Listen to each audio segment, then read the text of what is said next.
Hello, everybody.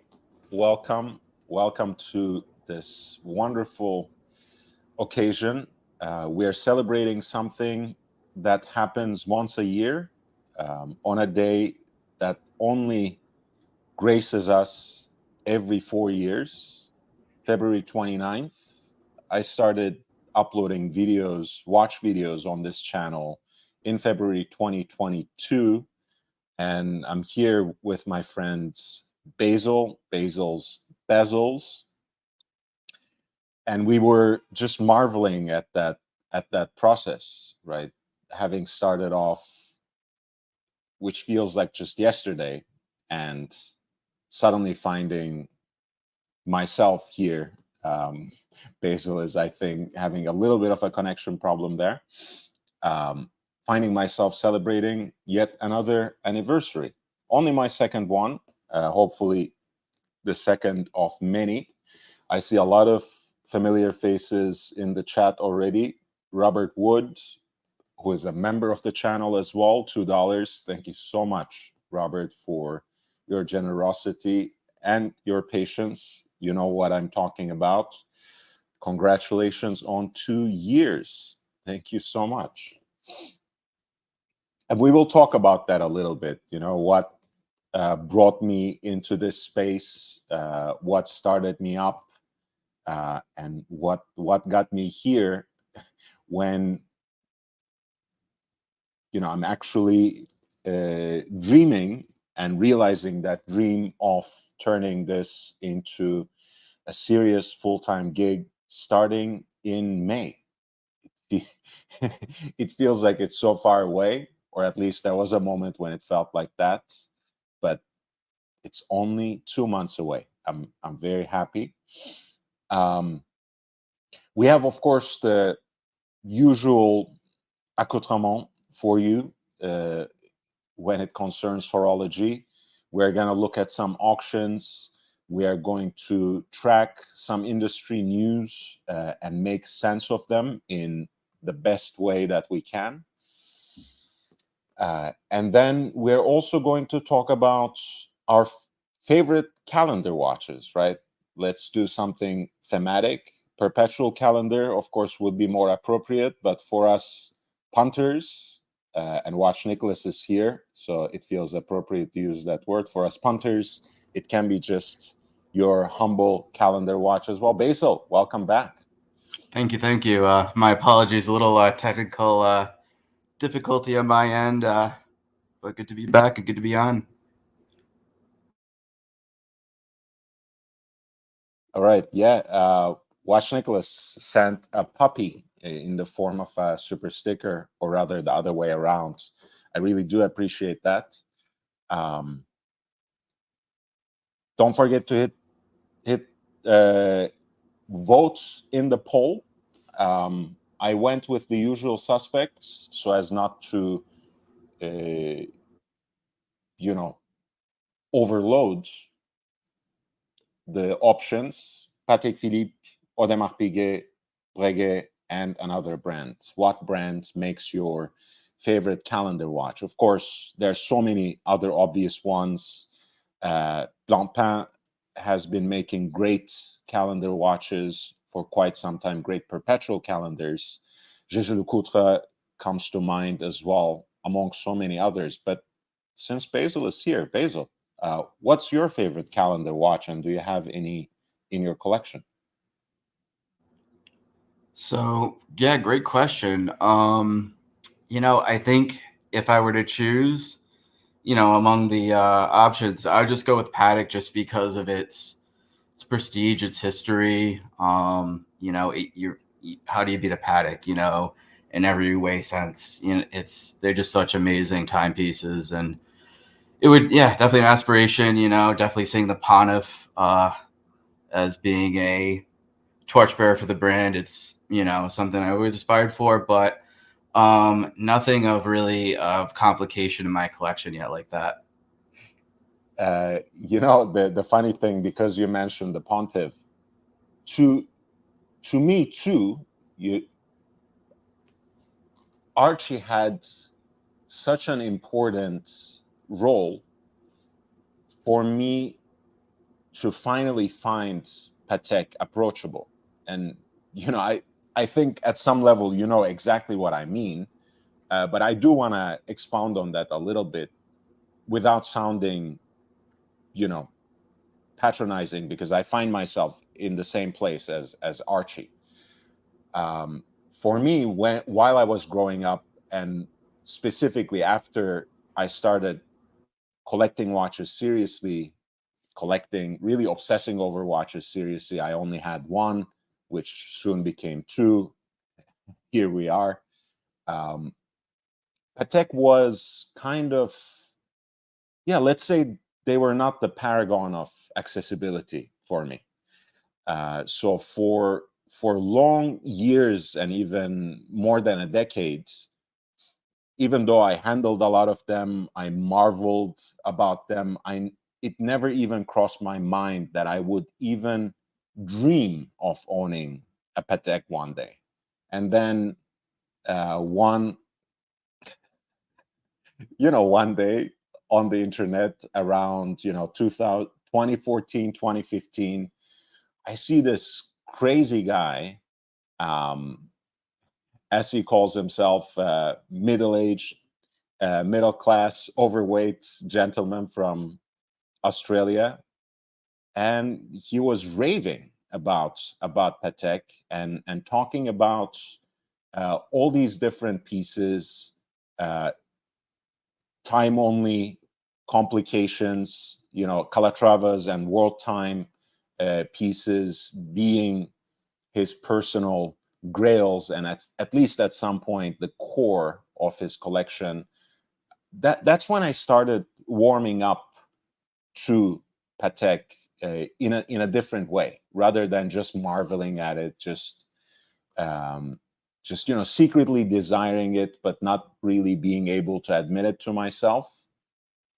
Uh, Archie made the whole idea approachable to me, and it's the most unlikely thing, right?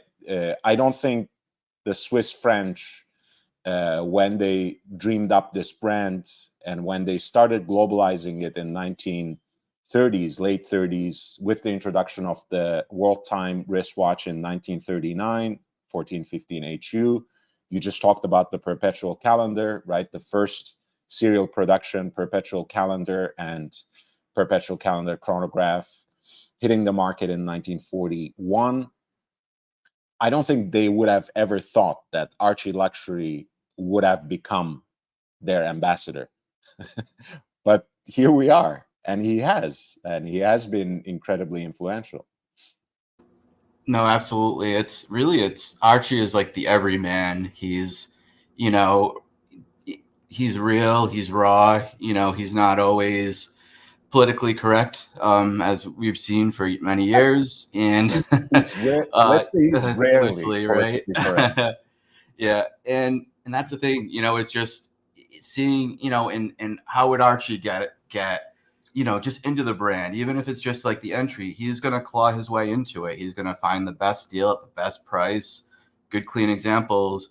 He's not walking into the AD and saying, buying new. I'm sure in this day and age, if there was opportunities to buy certain models that are going to go for above retail, then it's a different conversation. But he was the guy that, was on that pre-owned hunt for best price, best example, and get me in the brand. And that's how a lot of us shop. And that's, I think, how we can relate to that philosophy and kind of allow that to open doors and opportunity. Yeah, speaking of which, my absolute grail, and as Olympian as that goal remains in terms of a perpetual calendar, is the 3970. Again, the perpetual calendar chronograph was introduced in reference 1518 in 1941, which was then the first serially produced perpetual calendar chronograph wristwatch, alongside its sibling, let's say 1526, which was perpetual calendar pure and simple. And while I was blurting out brand names for calendar watches, perpetual calendars, of course, I forgot what is perhaps the second most important, and that's IWC, of course. For one reason or another, we forget IWC in this conversation, and it's really not just because when the Da Vinci perpetual calendar, the IW 3750 was introduced in 1985, it was in fact IWC became only the second brand to have a perpetual calendar chronograph in serial production after Patek. So I don't want to be, I don't want to be dismissive towards them. I don't want to write them out of history, so to speak. So I do want to pay homage to IWC Schaffhausen's IW 3750, the Da Vinci, which was built. Speaking of humility and accessibility, it was built on the humble base of a Valjoux 7750 chronograph movement, with Kurt Klaus's ingenious module sitting on top, right under the dial, moon phase indicator beautifully situated at 12 o'clock, which gives it almost this centerpiece quality, and a 4-digit display of the date as well, which is one of its calling cards at 7:30. And perhaps more importantly, from the perspective of usability, and all these are, by the way, values or keywords that Archie Luxury taught us to prize over and above everything else. From the point of usability, you only need the crown to synchronically adjust all the dates of the calendar as well as the moon phase. So you can't fuck around and come up with weird combinations and conjugations. It will always proceed synchronically until you get it to the correct date. So IWC is another great that we need to take into account, because 1985 they became only the second. Yeah, no, I definitely IWC is definitely one. I have that picture in my mind of just seeing the year and just the aesthetic of the IWC, and yeah, it's always it's funny because it is a fair, right? Like if somehow you advance yourself a little bit into the future, and then it's like, oh, this guy is going into service to get back to back to the future, back to the past, or however it would be worded. But yeah, it's a great complication, but with it definitely comes the responsibility of making sure you don't wind yourself ahead too far. That's right. That's right. And the upstarts, so to speak, we talked about the most prestigious ones, the ones who have commercialized or democratized the complication. But of course, a lot of the independents who come out with their perpetual calendars, Moser comes to mind, MB&F is another, pride themselves on the innovation they bring into the field, in the way that the use of those perpetual calendars often are said to be foolproof, right? You can advance them or proceed back and forth without injuring, without butchering the mechanism. One thing I do want to point out before we bring up maybe the Moser and MB&F as well, pardon me, is the aesthetics of the IWC Da Vinci, because it's not the first IWC watch you think of, right? In a way, you think of pilot watches, you think of tool watches, especially in our time as they are trying to make themselves cooler and cooler, leaning quite heavily on their affiliation with Formula One and the Mercedes Petronas AMG team. Very true. But this is a very classy and even, you can say, Baroque design. You know, there are vibes of the Pasha, right? The famous Jarjanta design for Cartier. There is that stepped bezel, which again you can see on a lot of high horological pieces. The hooded lugs.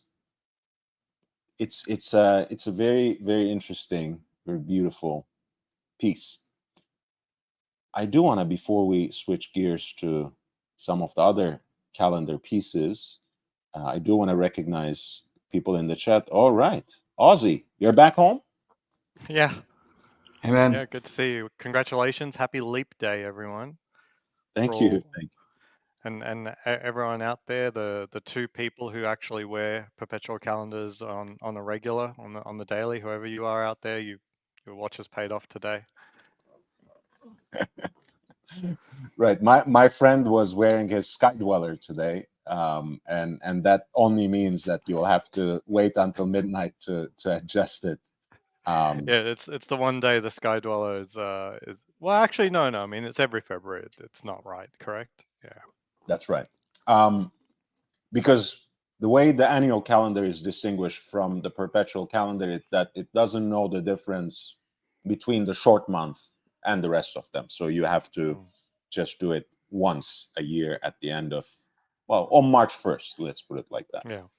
By the way, Ozzy, I wanted to say this on Discord, but this is even better. You look halfway decent when you don't cut your own hair. This is just the full on Javier Milei inspired look. It's just like there's nothing's happening. It's just let it go. Wait, the sideburns are there as well? I'm trying not to cut into it when I shave. So it's not sideburns per se, but you know, something. I mean, it gives you the impression. Javier Milei's sideburns are epic. I mean, it's like, you know, if those are called sideburns, even what I have here, it's absolutely nothing. You know, it doesn't. Have you guys been on the same panel ever, Basil and Ozzy? I'm not sure. I really enjoyed seeing you on Archie's stream the other day, Basil. I think you're getting ribbed on something, but I can't remember what. But you handled it well. Thank you.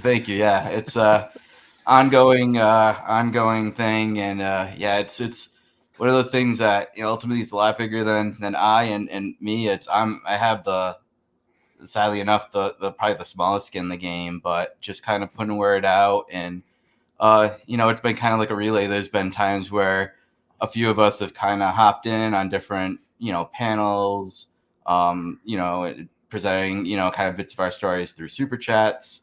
And just kind of getting the word out there. And it was just time. It had been a year since kind of that said debacle happened, and was kind of like, well, things were happening before that, of course, but when it really became public, and when we just went ahead, visited it, and I'm glad you enjoyed it. And I believe it might have been like maybe once or twice on Young Brandos we've kind of crossed paths, but you know, there's so many faces and streams that, you know, it's fun to kind of be a part of when I can. So some conversations are funner than others. So, and this is definitely one of them. Absolutely. I mean, again, Basil, if you want to get into it, you of course can. You know, there's no, you know, just because this is a celebration doesn't mean you can't talk about your troubles. So if there's anything you want to get off your chest, please feel free. It's not like you don't have to mention the person's name, whatever, you know, you can do whatever. This is your platform as much as it is mine. And that I appreciate. But yeah, I know if anybody has any questions, panel and chat, I'm more than happy to address anything. But again, it's an ongoing thing, and Right now, there's really not any real new developments. It's just kind of Mm. hoping for positivity in the future, but preparing for a very slow rolling process. Mhm. Yeah, I gotta say, like, one of my pet passions is always whatever crossover of my interests and scams are. I'm always quite interested in the whole wizard thing. Is it really warrants a lot more, how do you say, a look in the mirror. And I don't mean you specifically, but I mean, like, the whole streaming landscape. And I think I rubbed someone up the wrong way for implying that you shouldn't have professionals on your stream. But young Brando, I think you've got the right approach there on that one.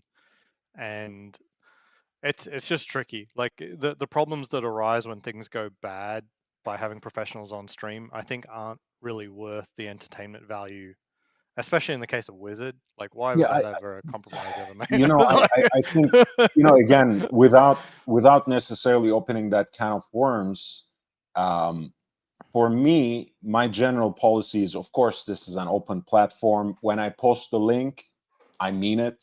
Anyone can click and come in. But I do have professionals come on the platform and talk about it. In the past, it has been a brand. It has been, Wind Vintage, both in the form of Eric Wind and Charlie Dunn. But I much prefer it when they come on with a purpose, to speak about a particular issue, maybe a new release.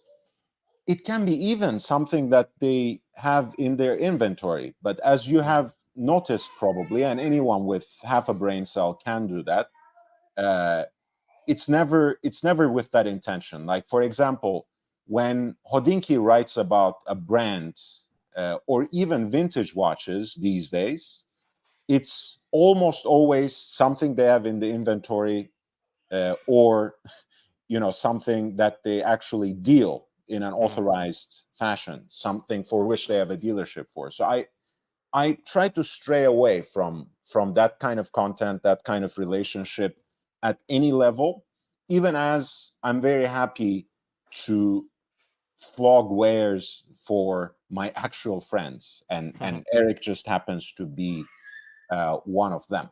But I think it's my principle is, and I remember Frank and Honest here who said, "Congrats on the second anniversary of the show. To be honest, I respect your watch knowledge and your integrity.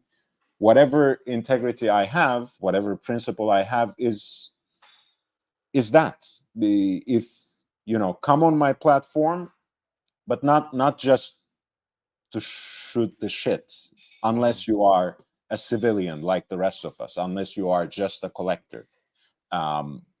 I'm not trying to sell you something, so why should I open my platform to people whose main purpose of existing in this space is to try to sell you something?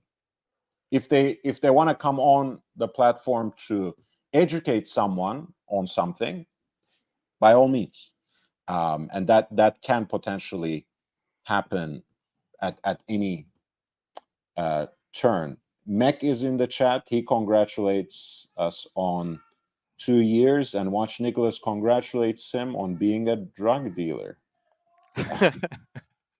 I think. Did you get a super chat here that you haven't picked up on? Oh yes, congrats in all caps, Saint Peter, member of the channel, $5. Wishing you many more years of excellent content production and community building.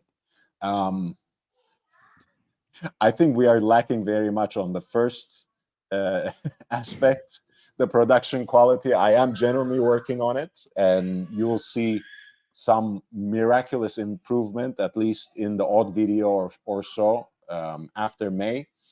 But I do appreciate it, because for people who have valued substance over appearance, this channel has always been, I think, very much delivering on that particular note. But yes, I won't fool myself by saying I actually have excellent production content, although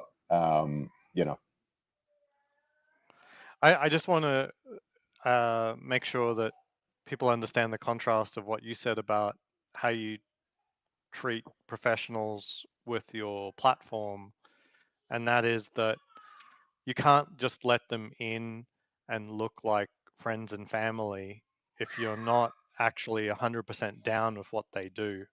It just sets the wrong impression. That's clearly what happened in the Wizards case. Not everyone's like hands off after the fact, but they were happy to have him on the panel for 6 hours a day, you know. Yeah, it's again, you only vouch for people that you can genuinely vouch for, and people would know what that means. And we're all adults, so we know the kind of responsibilities we take when we do these things, and you roll with the punches if necessary. I mean, I understand. Evan, thank you so much. Evan H, 4.99. Cheers and best of luck in year 3. Keep it up. Can't wait to jump for more can't wait for more shoe talk. Yeah, absolutely. We are certainly leaning harder and harder on the style aspect. In fact, I wanna do reels for Instagram, just like my friend Birbinghart, except with outfits that actually look good. That will be my Nice. I'm laughing just because I love the energy. I don't have Instagram, so I don't know what you're talking about. But I don't know. Is he got his Cartier Santos on with some cargo pants or something? Yeah, exactly. The aesthetic, man. You don't even have to have Instagram. It's amazing. How do you know? How do you know? That's pretty Just a good spot on. guess. It's Good guess. yeah, except you forgot the work boots. I think. Yeah. Okay. That's where you are falling short. Deficient. Yeah. But this is the aesthetic. Yeah.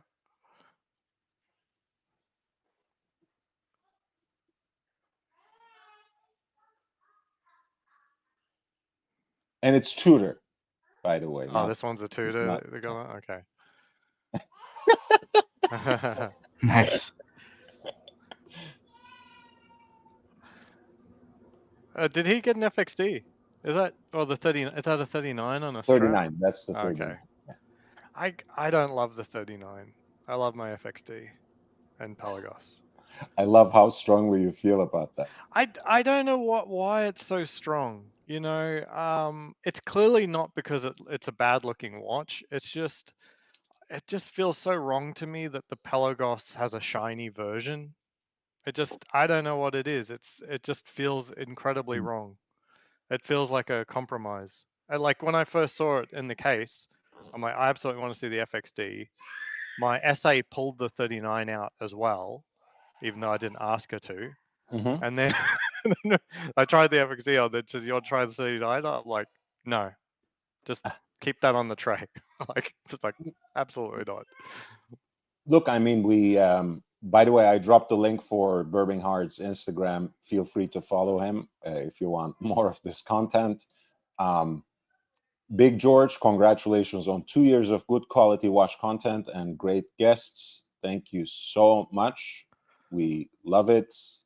But frankly, look, we talk a lot about the kind of emotional aspect of watch collecting. Alcohol is very similar. Ask people about their favorite scotch or favorite vodka, and they will give you some very strong opinions. And for years, and they still exist, but people have resisted polished center links on Rolex watches. Mm-hmm. Because what is that? It's like these are supposed to be tool watches. They're too shiny now. We can't have that. That's not much the discussion anymore, but there are still people who feel pretty strongly about that. So I don't necessarily. Yeah, I completely get it, actually, when you say I didn't imagine. It doesn't feel right to see a shiny Pelagos. Right. And I don't feel right about like the PCLs on the watches where they appear actually on the sports lineup. So on the GMT, I don't know. I think less of the GMT because it has those, and like the other alternative is the Jubilee, and it's Mhm. sort of, it dresses up. So it's clearly dressing the watch up, and that's sort of, I've grown to look at it in the same way I look at two-tone. It's nice, but it really shouldn't be everyone's like aspiration. It's like, I want, the slightly dressed up sport watch. It doesn't, I don't know. That's not very versatile to me. There's a lot of people who say like, oh, the Pepsi will be my one and done, and the last watch for life. And yeah, okay, with a 5-digit, I see it, but I don't really see it with the modern GMT as much. Beautiful watch. I've got one. I'm not saying it's not good. It's just Right. it's one of the only watches I have where I would deeply regret if it was the only watch I had. Like all the other watches, even an Air King, I'd be happy to live with an Air King. But Ooh. no, like I'm growing to love the Air King. Oh, check this out. We're talking about fashion. So we got the MSCHF Super Babies. I don't know if you want to pull that up. What is this? I was stuck at this part of the page. What does it mean? So Customer this is are not the allowed. new We don't Rolex serve any website. customer. So clearly they know what they're doing. I Go to love this the bag. I love this bag. What is really, this? yeah. So it's the MSCHF made in Italy bag, and it's Ooh, made in Italy, Texas. wait. So this is the Super Baby shoes. So they're shoes that are proportioned to look like baby shoes. So Okay. the missus and I, we bought a pair each. So they're Oh, you coming did. this weekend. Yeah. I got the white ones. She got the Barbie ones. The Barbie ones look incredible. Um, but I love this brand so much, MSCHF. They're not really a brand. They're more of like art And than they are really yeah, the clothing. But it's funny as lifestyle. hell. Lifestyle. Uh, I I don't know. We'll see. We'll see. I think that these things look crazy hot. What do you think, Basil, about these shoes? Yeah, they're interesting, and I'm someone that is kind of a fluent with footwear, and I have yet to have seen them up until now. So very interesting. Yeah, definitely going with that chunky aesthetic, but I do see kind of how they're incorporating kind of that that little kid kind of vibe in a Yeah. actual adult wear shoe. I mean, I Very think, interesting. honestly, you are right. I think the Barbie version is fire. I think that's much more interesting to me, at least, than than the rest. But I yeah, got the white pair for myself. We'll we see. are all big babies after all, you know. Right. So I guess it our clothing should reflect that. Right. I just want to wear these and expect everyone else to just Take it try and seriously. keep a straight face, just to pretend that I'm wearing normal shoes, even though they're clearly not. Sort of like how no, I won't mention it. Uh, yeah, this is an opinion. I mean, she's really not my type, but Right. then again, I'll dress up like a baby with her. I want to say this in my Borat voice. I'll dress up like a baby with her. Yes, But they're I love nice. Mischief's site. So if you go back to the shop, I think there's a headline there that like right under the big banner. I love that so much. You get what you get, and you don't get upset. Because it's actually pretty hard to get a lot of their stuff. Like they're all extremely limited run. They're all a little bit expensive, and you know. So this is made in Italy, Texas. Like it's not Italy. Honestly, I mean, labor costs in Italy, Texas are probably more expensive than Italy, where the same Chinese citizens are making your bags. I Right. mean, it's Good, either good in China point. or Yeah,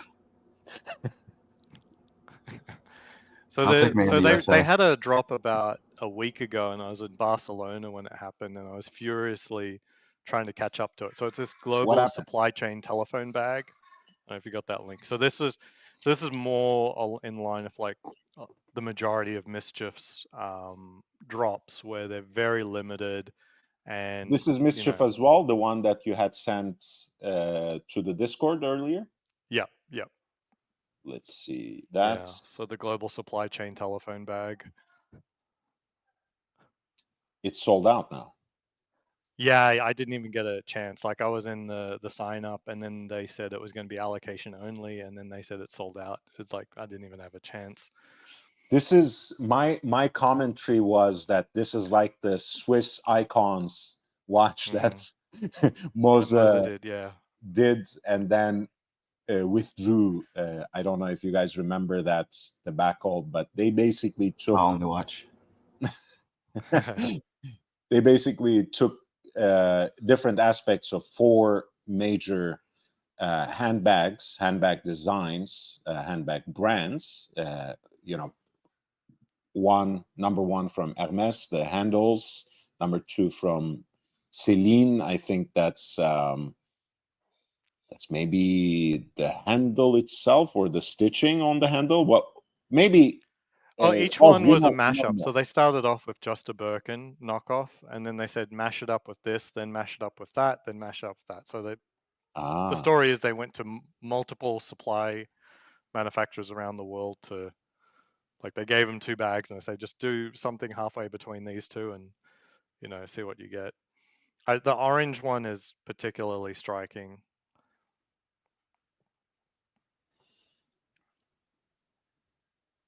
oh, they had a few different colors. Yeah, the orange and blue are very, very nice. I think the orange Oh, really kicks ass. that's like Yeah, I that like looks the like something like Hermes from 2 centuries in the future.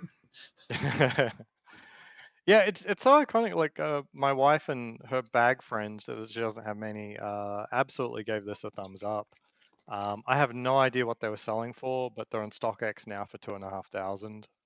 Ooh, I have no idea what they priced them at. I would guess that because that made in Italy bag was like 550, that this could easily be between 800 and 1,300 MSRP, I think. But no one ever had a chance of getting them. I think they were very limited, like maybe 50 of each. mm, Talking about ladies stuff, yes. and maybe in the same tone. For some reason, I got this home at the moment. Oh, that's My wife's. Mrs. Expat's Daytona. Yeah, it's very so nice, very beautiful. nice. Yeah, I've It I've really had is. many looks at the gold lineup, and for a watch for myself if I compromise from the platinum. And I think my wife picked the best one. I really do love Everose, and this is it's either this or the Sundust dial. The Sundust dial in real life Mm, isn't as spectacular as this, especially on this version, the 1.1 version. You see how it's got those concentric rings? Those are sort of like, it looks like an LP, like a vinyl made out of gold. While on the new Daytona, the same dial is actually just using this sort of more subtle sunburst finish. So it's more subtle if that's what you like, but I don't think this watch needs to be subtle. You got a full gold Daytona. right. Yeah, I think that's pretty self-evident. yeah. So PCLs on this one will not complain about. Absolutely. Wow, man. That's a great one. Yeah, I look, I do like the Oyster Flex. It's not for me anymore because I really prefer the 1.1 series um, on the Oyster Flex with the ceramic, just because I don't really like the having like a gold rim around an otherwise cheap and extremely durable ceramic bezel. Like it doesn't make any sense. and I don't think it looks that much better. So my preference would be to go to the 11 series on that. I'm I happy have to been go for gold on the 12 series, full gold, but as I said, I don't think the dial is actually as good. So that's the issue, is that the dial isn't as good on the 12 series. I have been told actually by sources, or rather one source whom I actually trust, that it was a service problem. Yeah. The ceramic bezels actually do deliver on the part of user experience in terms of being quite solid and very hard to damage, even though of course they can shatter, which is what was happening apparently on a very frequent basis when they take them in for service and pop out the bezel. There was just too much, Too much loss. Yeah. user bezels that they had to replace for free because it was their mistake. They had to simply go with this particular method. I like it because it harks back to how they used to do things in a way, Yeah. that bezel ring aspect. But I Well, understand. does it or doesn't? You have to go quite far back, like Right. pre Zenith, to get to a Daytona that had this, outer rim look. Mhm. But it for sure it is in the back catalog, but it is quite a ways back. So yeah, I mean, I had a hunch that that's what it was. I guess you found a better source than my hunch. That Well, really, I think you know the source, but yeah, yeah, your hunch is confirmed. yeah. It just didn't seem like, I remember he sort of like looked at me funny when I said that. But I didn't push him at the time. But yeah, it struck me as like, yeah, I can easily see that in service these things are very easy to break, but like in actual use, I've never. Have you ever heard of someone breaking their Daytona bezel? No, but I've heard of someone and actually saw pictures of Eric Koo, Southern California-based watch dealer, Hmm. 1010 loop this. He shattered the entire bracelet, well, a full link at least, of his AP black ceramic QP. Right. So that Yeah. it can happen. It can happen. Yeah, ceramic isn't indestructible. It just, by happenstance, whatever the shape, form, or otherwise, I've just never seen anyone complain. I've seen cracked GMT and Submariner bezels, Okay. like Yeah. they got a crack, but I've never seen it on a Daytona. And I put it down to that it's a much thicker piece of ceramic on the Daytona than it is on the Submariner and the GMT. And they get messed about with much less. I mean, I don't think anyone tries to rotate their tachometer bezel. Did you Yeah. ever try? No, so for sure, there's going to be some normie out there that does, because um, I can't remember who. I don't know what context it was, but someone, for some reason, like the bezel was like, it was off by like at like 10 o'clock. It wasn't. I can't remember if it was a GMT or a Submariner, but it was off by like 2 hours from center, and they thought that they needed to bring it in for service. Like, like I was like, no, guy, that just turn it. Rotates. Yeah. Yeah, that's not. It's No, meant but to rotate. it's like Eric Wind, in all his years of experience, and it still happens apparently, he sends out these vintage Daytonas to their happy new owners. And because he has a no questions return policy, someone says this doesn't work. And he takes it back and he realizes that they didn't know that this is a watch that has a hand wound movement, so that it needs to be wound to function. Sure. It happens. It just happens. Yeah. Sure is the best. I think, and it's funny, in like in my years of just in just life and existing and working with the public in general and having kind of like quote unquote like silly questions.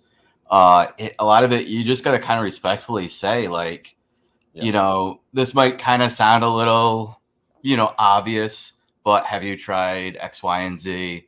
And in a way that you're not like offending somebody by saying something very novice, but if it isn't novice to them, they'll quickly pick up on it and you can kind of resolve something. But yeah, it's like you can never underestimate kind of the silliness of people's knowledge on certain things.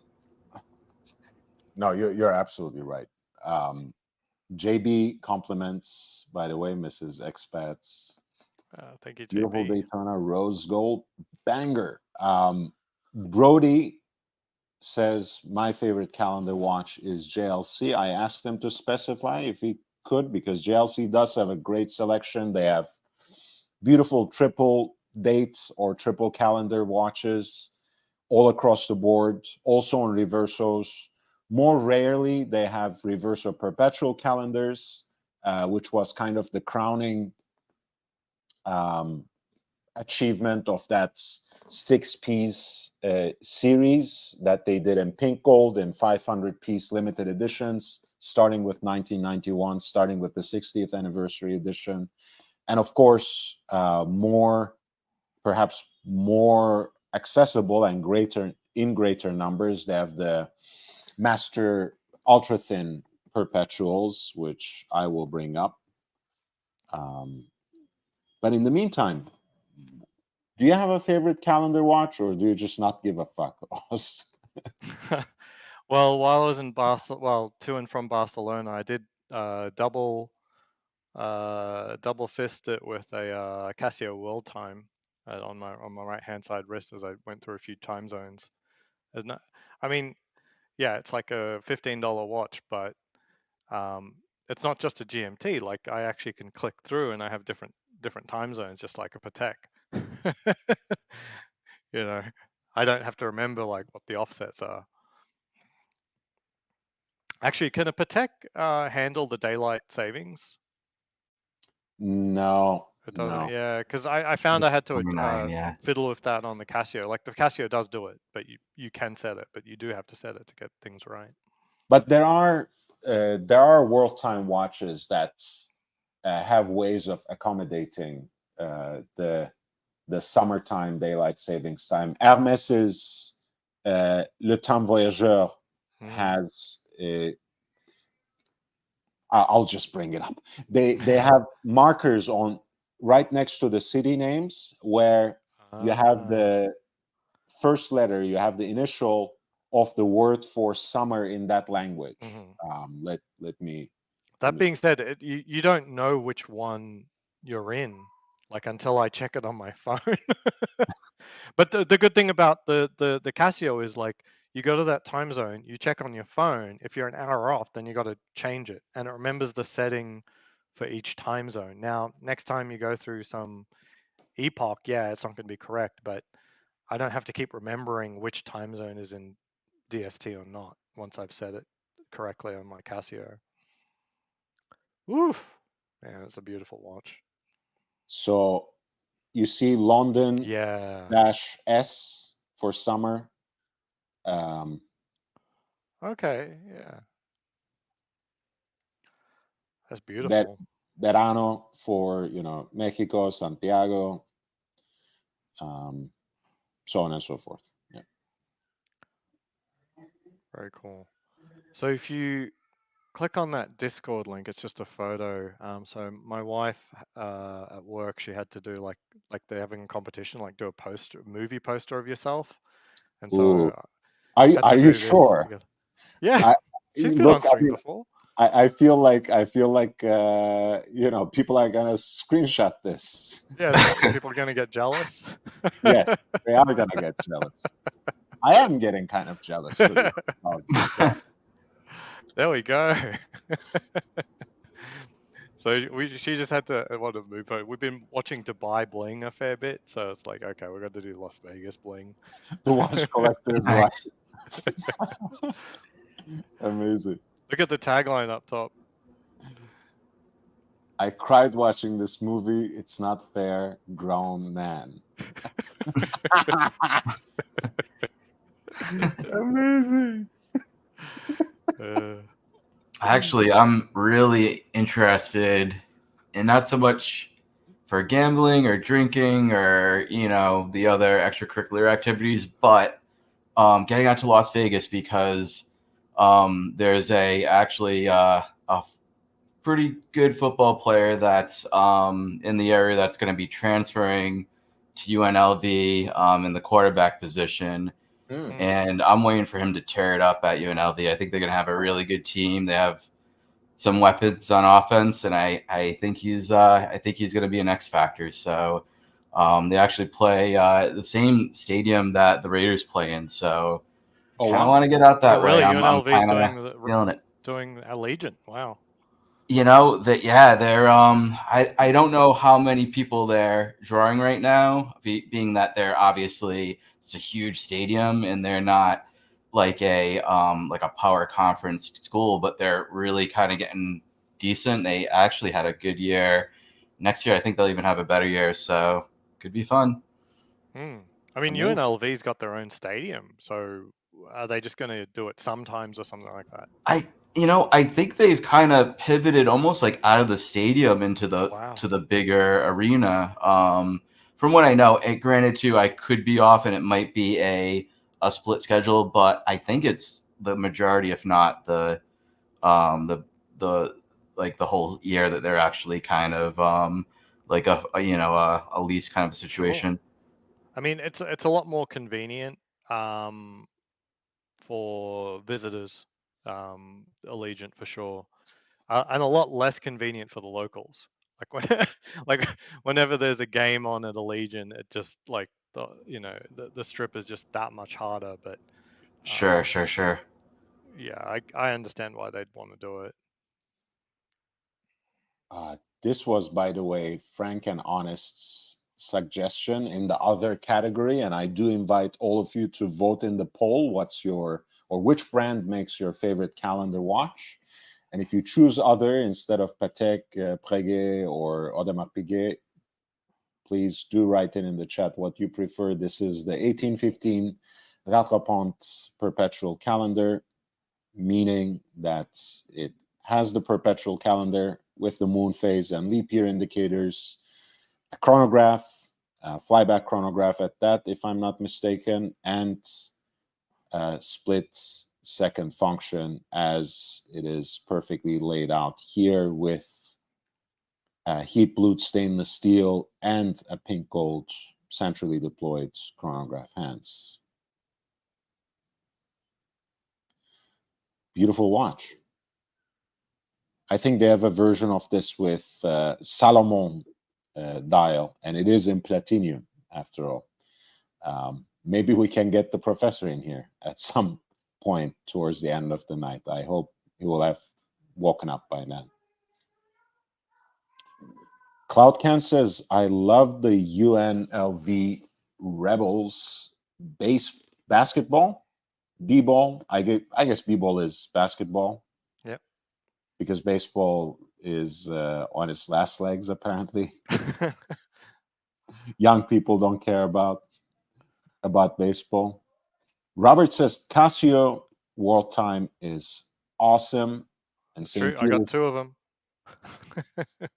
Do you have one at hand? I'll go get it. Please. St. Peter says MB&F LM Perpetual Evo is my favorite calendar watch. Let's bring it up. Just has to log out. Just give him a time. Oh, sorry, I'm still talking. No, that's okay.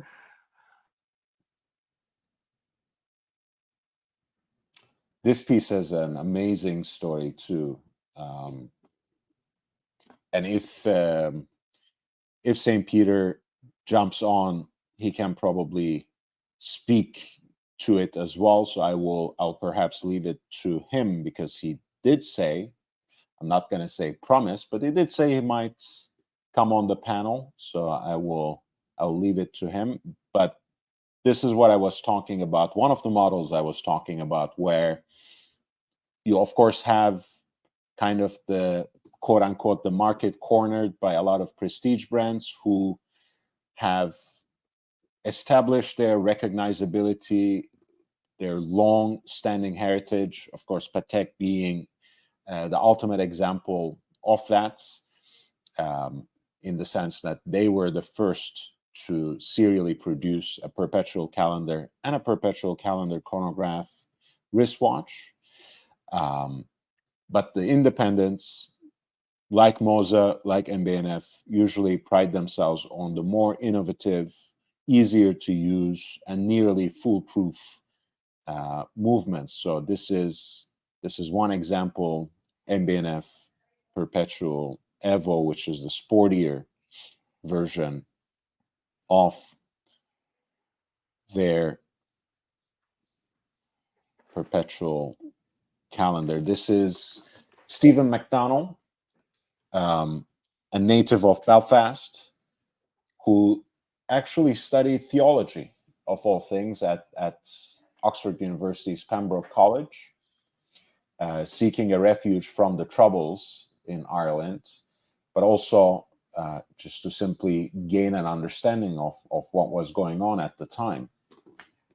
And it might seem an insignificant biographical detail that he read theology for his college degree, but he focused actually on the apocryphal Gospels. So those parts of those stories, let's say, that which didn't make it into the Bible, and he calls them the good bits in a New York Times interview.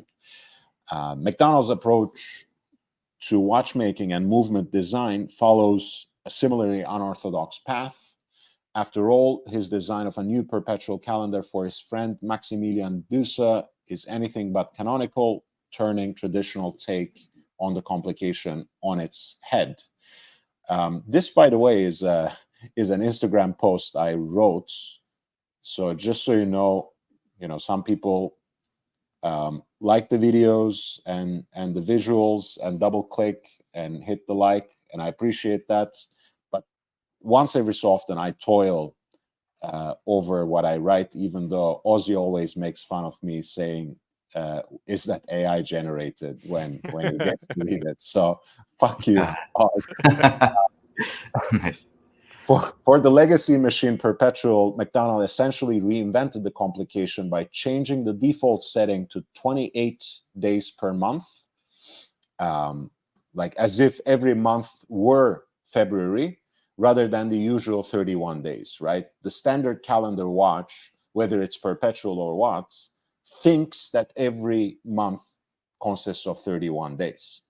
And perpetual calendars are programmed using that as a base. And McDonald said, why don't we start, in fact, with the short month as the basis, with the 28 days, and work our way by adding rather than subtracting. So he invented this 581 component caliber, which proceeds by adding days rather than subtracting them. Thanks to this seemingly simple idea for the mechanical processor, McDonald's design makes the prestige complication much more user-friendly and trouble-free. The foolproof system protects itself from incorrect manipulation and practically eliminates the risk for damage. When the legacy machine Perpetual was introduced in 2015, it was an instant hit, and it has almost been immediately recognized with the best calendar watch prize at the 26th edition of the Grand Prix, the Oscars, so to speak, of the horological world, that are going to be held later this year in Geneva yet again.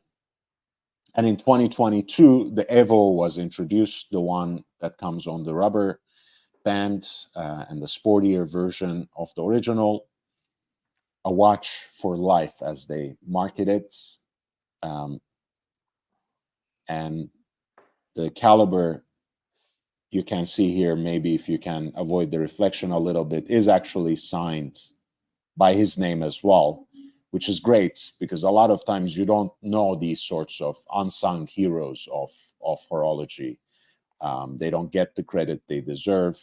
Max Büsser lives up to that name, MB&F, Max Büsser and Friends. 44 millimeters in titanium, 17.15 millimeters in thickness, and 80 meters of a depth rating. As you can see, I mean, my wrists are puny, but it doesn't look absurd. Let's put it like that. And I'm not even wearing it properly there. It's, relative to its dimensions, it's actually quite a wearable watch, even if you have a small wrist like me. It's a very pretty movement, that's for sure. I do like, when they pay attention to, making it reliable and user friendly and not gonna seppuku just because you pressed the month on the wrong date or something like that, which is amazing. The other watch that I know was engineered to that ideal is the Moser Perpetual, Yeah. and like they are really serious about that. And I've seen people, I've seen videos where people like wind it backwards and stuff like that. Like they just click through back, forwards, it doesn't matter. It's like, whoa, holy Which one? cow! I don't even trust it on the Which one should we choose for the now? one with the on the Streamliner. So Streamliner, sorry. Oh, I mean, it's the same movement. We can bring yeah. that up as well. But from these, because I already had it at the ready because I wanted to talk about I Moser. see. So when Yeah, the Pioneer then, like second to the right there. And and also 7-day power reserve, 2 barrels. yes, Another really cool feature of this watch is notice how big that date window is. It's very big. Like there's no Cyclops on it, but it's very big, very legible. And the co-owner explained to me that the way they achieve that is by having 2 date discs, and like every second section on the disc is actually empty. So it reveal, so they use 2 date discs to be able to make it, nice and big. 7 days power reserve. You can push all the buttons again and again. And like he said, you could hand it to a baby. I was like, whoa. Yeah. Babies are like truly next level because they're going to hold down buttons, then start pushing this one, let this one go while this one's pushed. Like I don't know about baby. Like push any button, any order. That's an adult problem, but a baby, they'll just be like gripping it and then I don't know if it survives a baby, but I have seen it.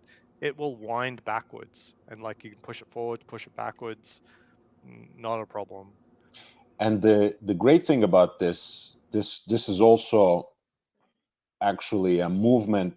The Perpetual One, so to speak, is a movement that Moser had in the catalog since 2006, if I'm not mistaken. It was designed by Andreas Strehler, who nowadays has his own brand and makes his own watches, and is trying to take it off the ground. So again, recognizing him is important. This also won the Complicated Watch Prize, in that same year that it was released. And beyond all the important aspects that Oz has underlined, I'm trying to see, I think we will go back to the Pioneer, because at least from that angle, we could see the micro hands, not to be confused. Yeah, I just love that you wouldn't be able to tell that this is actually a perpetual. Like they're not screaming the year in 4 numbers. They're not even really showing you the month, but it just so Except, happens that on a day like today, it's showing the correct number. Well, a well, day like tomorrow, it's showing the correct number. the thing is that it does have a micro hand that's deployed right under the hour and minutes, the handset, which uses just the ingenious coincidence which is not really a coincidence. 12 hours, 12 months. So that hand actually is showing February as we are looking at the watch. When it's at 10:10, it's hiding right there under February. Of course, it will jump to 3 o'clock at midnight, hypothetically. Great power reserve, week-long power reserve, and a leap year indicator on the back as well. So very, very simplified in terms of its aesthetics, just feeding you what you might find most necessary, most useful on a day-to-day basis, which is the big date. But everything else is also there as well, right? You know, the month is shown and the leap year too. You just have to look a little bit harder, a little bit closer.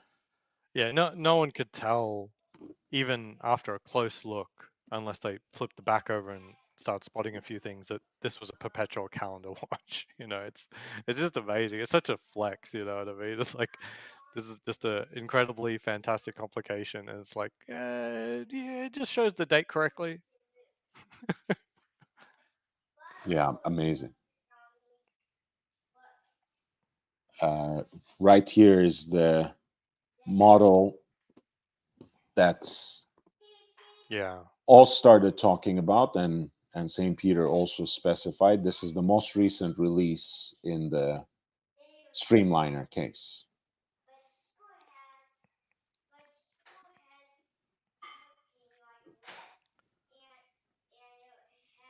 Yeah, I really love this watch. The bracelet really is something else, but it's way too expensive. That I hate that bracelet. It's like Spidell. You know, Hey, be careful about Spidell, man. That's Providence. Look, Through and through. Basil. The funny thing is, Evan, I want to welcome you first before I start blabbering about. Nice to see you after a while again. Yeah, likewise. Good to see you, man. I was at the Hammer Museum the other day, and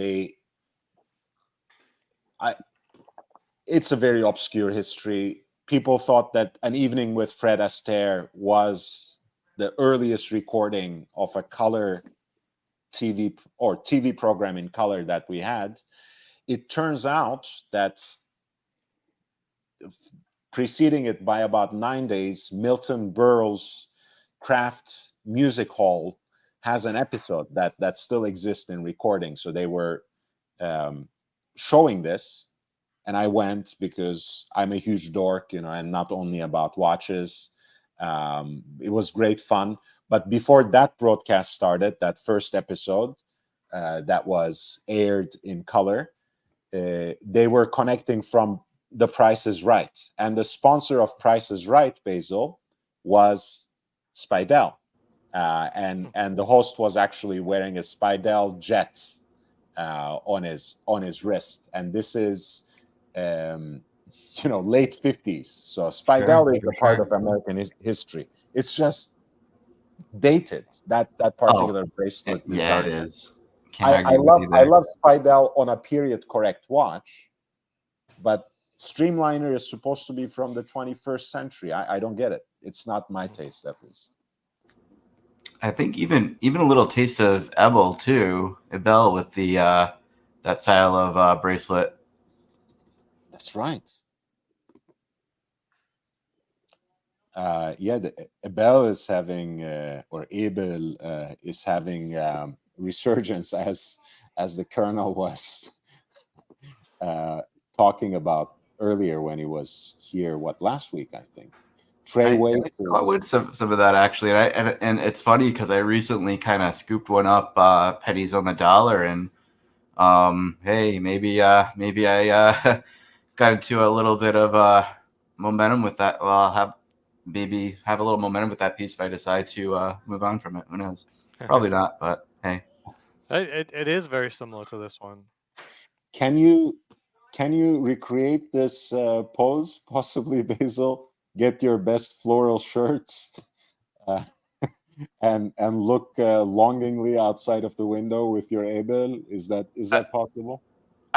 Honestly, like, I probably could actually pull off that look. Yeah, I could do that.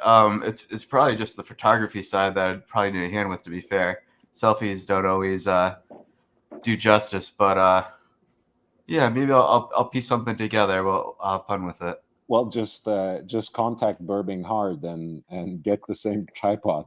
that will be Right? Go right to the source and get the expert advice.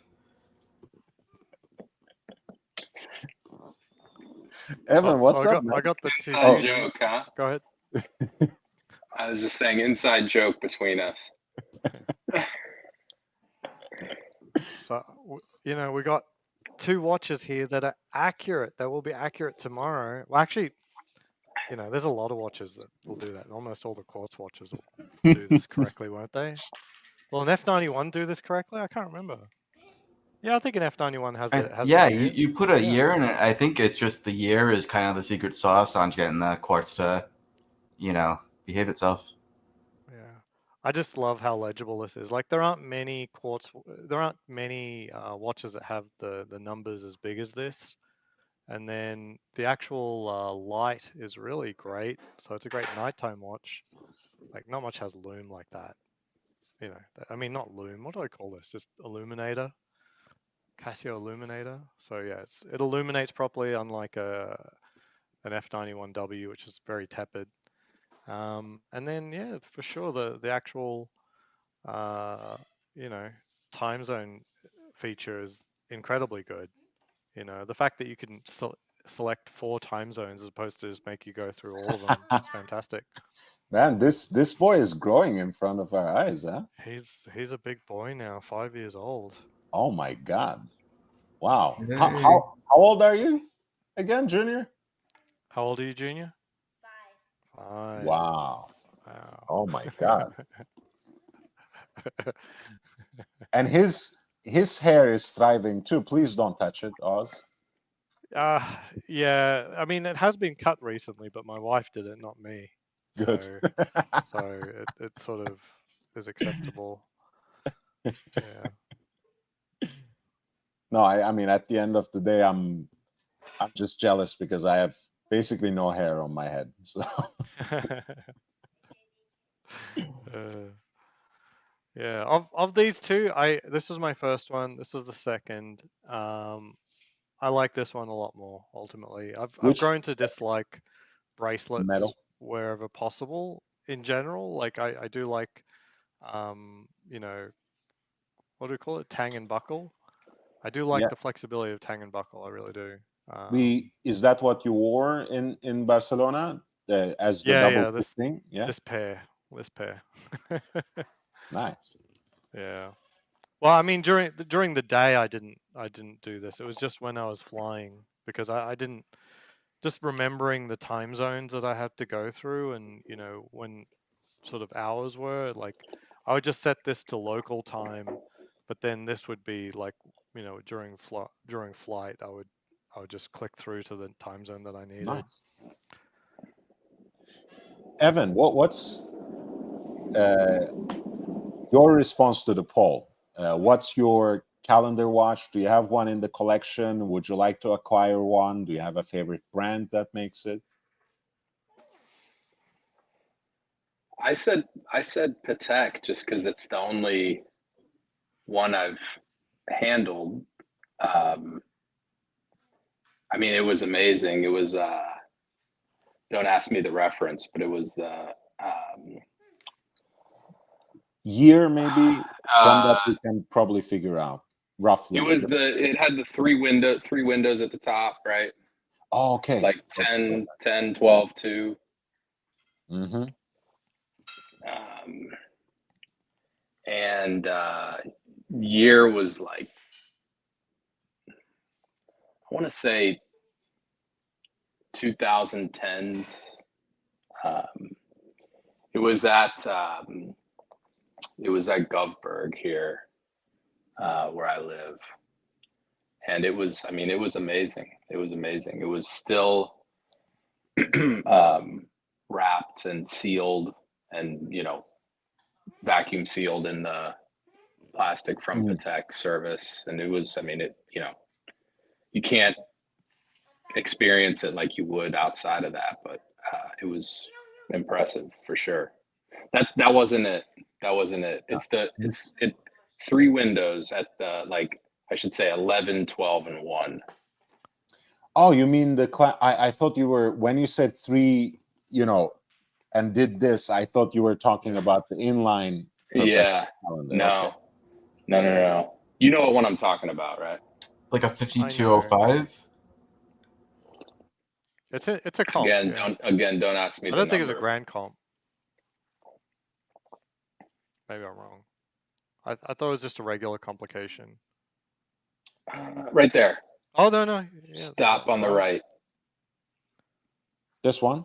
Well, it wasn't that exact one, but that's what similar to that. Yeah. These are, of course, the the ones with the minute repeater as well. Okay. Well, subtract the minute repeater from it, and it had that I think kind it of might layout. just be a regular complication, not a grand comp. Very top at the banner, the top. When you scrolled down, it had like the graph. There you go. Exactly. This is an annual calendar, though. That's why I was confused. But yeah, that works. Oh, was that? Did I disqualify myself? No, not at all. That's why I expressly said your favorite calendar watch. So doesn't matter whether. But I was getting confused in that talk. With your hand gesture and everything. It's just my artistic tendencies. Don't worry. No, of course. I mean, it was so impressive to see, but like for me, and we've had this conversation, like it always just goes back to how practical is it, like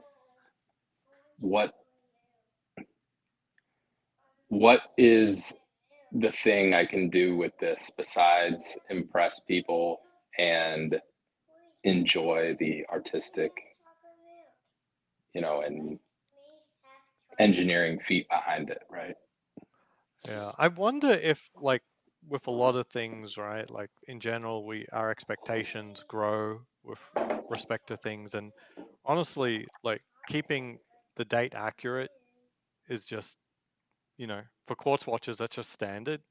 I'm wondering if there's a time where perpetual calendars are just the default if you happen to be showing a date. Sort of like the Moser. It's like, it's just like, what do you mean that you got to adjust it every month? Or kind of old thing is that? Sort of like all the watches that don't have hacking or something like that. It's like, come on, you got to put hacking in already. Come on, you got to put in perpetual already. Totally. Just feature escalation. This is great. Piruka Swiss is in the chat. Feel free to jump on, man. He says Vacheron Constantin 43172P is the best calendar watch ever made. Vacheron, I think, still remains underrated, although not necessarily undervalued by the market anymore, which is great in terms of the prestige of the brand. Not so great for collectors who might feel late in arrival, late to the game. Here are some open worked examples that I came across right away now.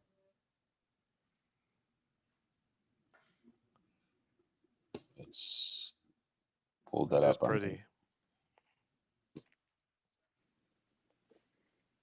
I'll also add one last thing on the one I mentioned. The price was not as crazy as I thought it would be. Yeah, I mean, actually, Patek annual calendars, especially if you are willing to go, as Meech would have said if he jumped on, lady size, if you want to go like to the kind of smaller case sizes that the Pontiff love to collect, those annual calendars are actually relatively accessible. I have some favorites that I will share from there, but since Swiss mentioned maybe a little bit, exaggerating, it says, but Vacheron makes some great pieces, and they also have, by the way, great examples of the perpetual, ultra thin perpetual calendar in the overseas line. Again, not necessarily the paragon of accessibility in terms of pricing, admittedly, but those are some fantastic watches as well. For whatever reason, the universe is leading me towards open worked when I do this simple search. And an interesting detail for us nerds when it comes to the ultra-thin perpetual calendars that Vacheron Constantin still offers, and still offers within the overseas range.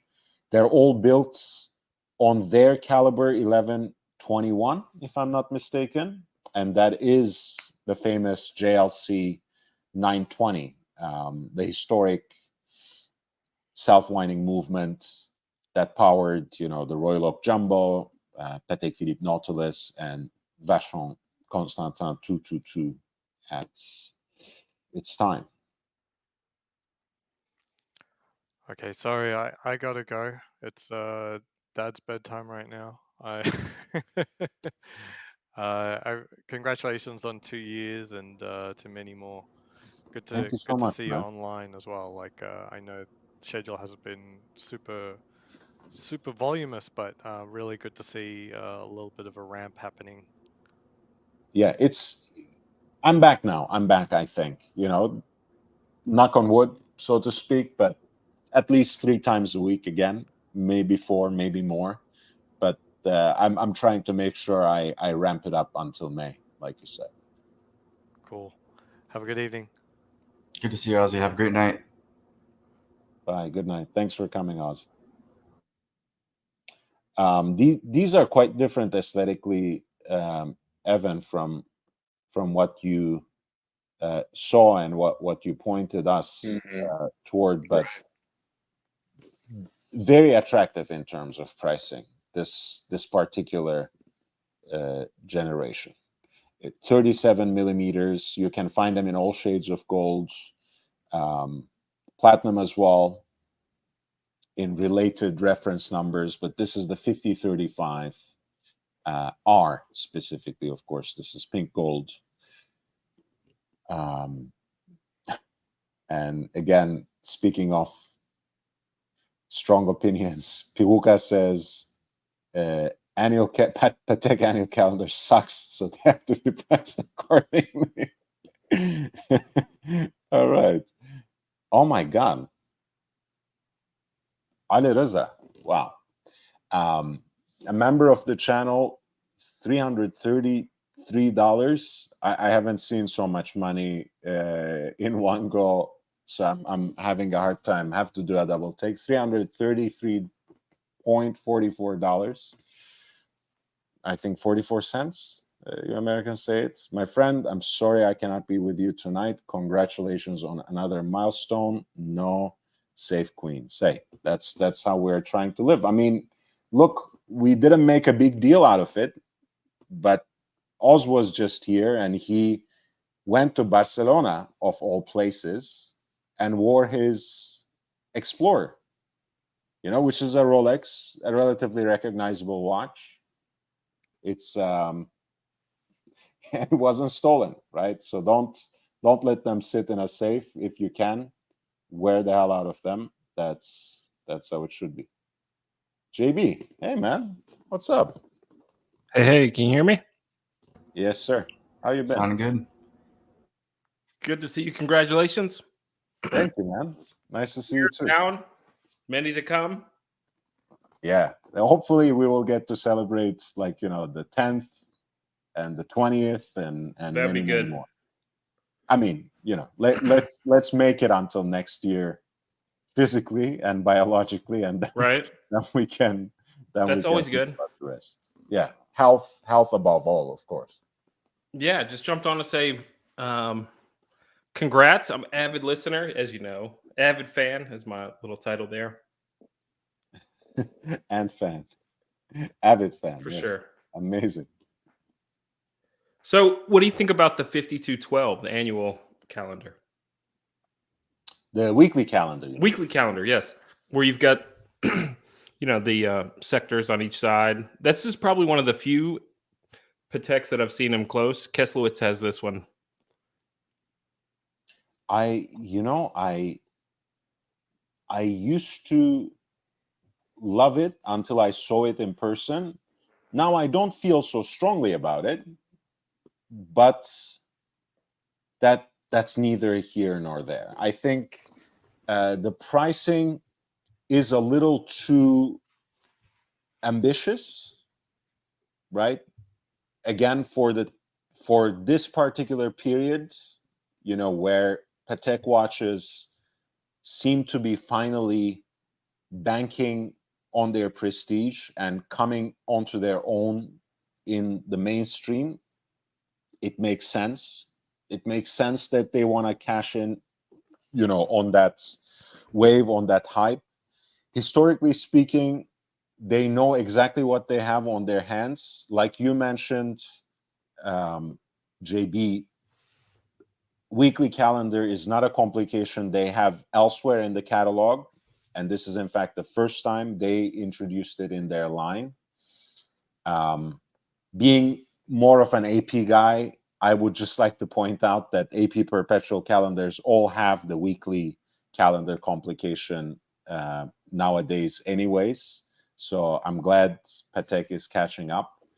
Going back to it, though, they also know that stainless steel Calatrava is something, again, that you don't find every day. You don't really find in the Patek Philippe catalog all that often at all. I think the case is beautiful. The leather strap is so on Patek that you gotta love it, right? Yeah. To have like a tan calfskin strap with contrast stitching is something that you don't, in your head, in the platonic ideal of what a Patek dress watch is, you don't see, but here you have it and it makes sense, and it actually looks great. On the front of the dial here, I mean, you've got what I like is that although it's in sectors here, that the font is fairly uniform throughout. It's busy. I mean, there's no busier watch than this one, right? You've got the day of the week, you've got the week of the year, right? You've got the calendar day, but it kind of seems to work because the font is just right around. And as you have the months that have longer names, it adjusts ever so slightly to fit. And you have like June and July and May down there at the bottom that seems to be balanced just right.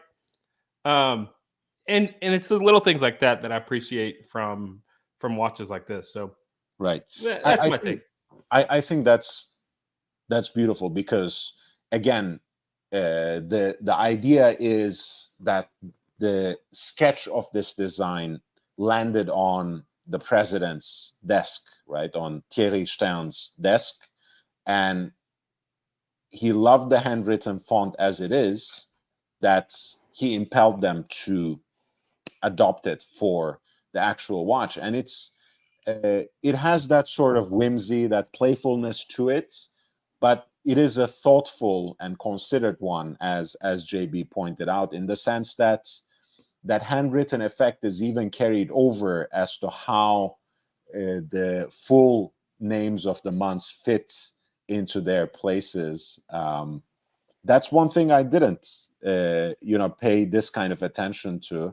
So I appreciate that you pointed out. For my sake, maybe in a similar experience to Piruka, Swiss in the chat, I adored the font from a distance, right, in the pictures and whatever else. Right. In person, I didn't love it. Again, I don't have any strong feelings for or against this watch at this point. But when I first saw it, I was like, this is amazing. This can't be true. It's the greatest thing I've ever seen. Yeah. I saw it in person. I was like, oh, okay, yeah, So, cool. so you know, sometimes I'll say some things about watches that you can't unsee. Go ahead. You ready for this one on the 5212? I'm ready. Wednesday is not an Addams Family character. So anytime you see Wednesday, you don't think the Addams Family girl that's just sitting there. That was her name, Wednesday. Yeah, yeah. So that's one. And if you look closely at the Bs are not quite uniform. I mean, this is nitpicky, but look around the outside of the ring when you have November, December, and then you get down to February. There's not a single B that's actually correct. I mean, but I mean that's what they did on purpose. I know right, and it's supposed to be handwritten. Like kind of hand, but I mean, there's no consistency. Come on. So that's nitpicking. You can't unsee that though. Well, I mean, like, I would, again, like I said, I didn't. It didn't hit me the way I thought it would in person, unfortunately. Do those Bs bother you now? No, actually. It adds to the oddness of this watch. What do you think, Evan? What do you think of the handwritten? Go ahead. Evan. I think that's what makes this cool, right? Is the variety. I don't think it's just B's. I don't think any letters are completely uniform. Yeah. The D's are another tell when it comes to that sort of arbitrariness, randomness. Basil, what do you think about this watch and the handwritten font on the dial? It's definitely like it's a vibe. It's kind of that old school traditional vibe that's kind of just put into a modern form. But to be fair, it is something I think I would probably really want to see and experience in person, just to see if I were to fully connect with it. But from afar, I mean, it's cool, it's interesting. Doesn't make me it's really be inspired to go out and see it, but I would definitely be really interested if somebody had it on wrist, or if there was an opportunity to see it, at the retail level and try it on. Totally down. Shout out to Ali Reza for supporting the channel. Lord, it's like your channel is like, we love the watches, and if you don't talk about them and show us, no one cares. And so one of the really nice things about, I work late. A lot of times I'm working with overseas folks that are, late at night, and it offers the dialogue and the knowledge and what you're sharing. A lot of times it's something new every single time that I tune in. It's something a little different, something I notice a little different. And I really appreciate that. I mean, over the years, and some of my best work's been done with you in the background on this. So yeah, shout out to Ali Reza for supporting it, and we really enjoy it. Thank you so much. I mean, the thing is, JB and I connected very early on, and he has been so supportive in so many different ways of the kind of work that I do on this channel. But it's really a testament, because you're talking about someone who hosted me in his own home as well. We became friends, and real friends. For sure. Friends in real life. Not to discount people I haven't yet met in person in any way, but it, like JB says, there's a power to that the way we connect on these platforms, talking about watches, and honestly, it makes me so much happier. And I know I'm sometimes awkward.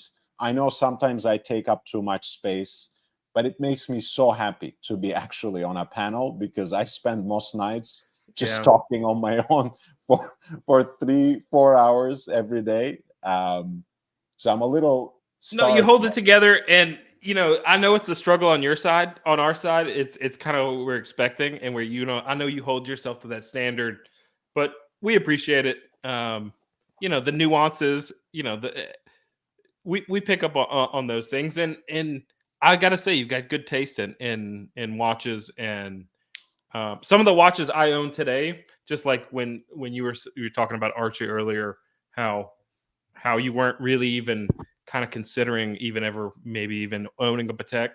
Some of the watches I own today are directly influenced by things that you once brought up, right? And you pick and choose which one you like, and it's not always all hype. But when you see one that you like and you get a chance to get it, that's what you taught me, and it's been great. I'm all for it. Thank you, man. At the end of the day, that's why I try to keep things broad, right? A lot of times I talk about watches that I like and that I feel very passionately for.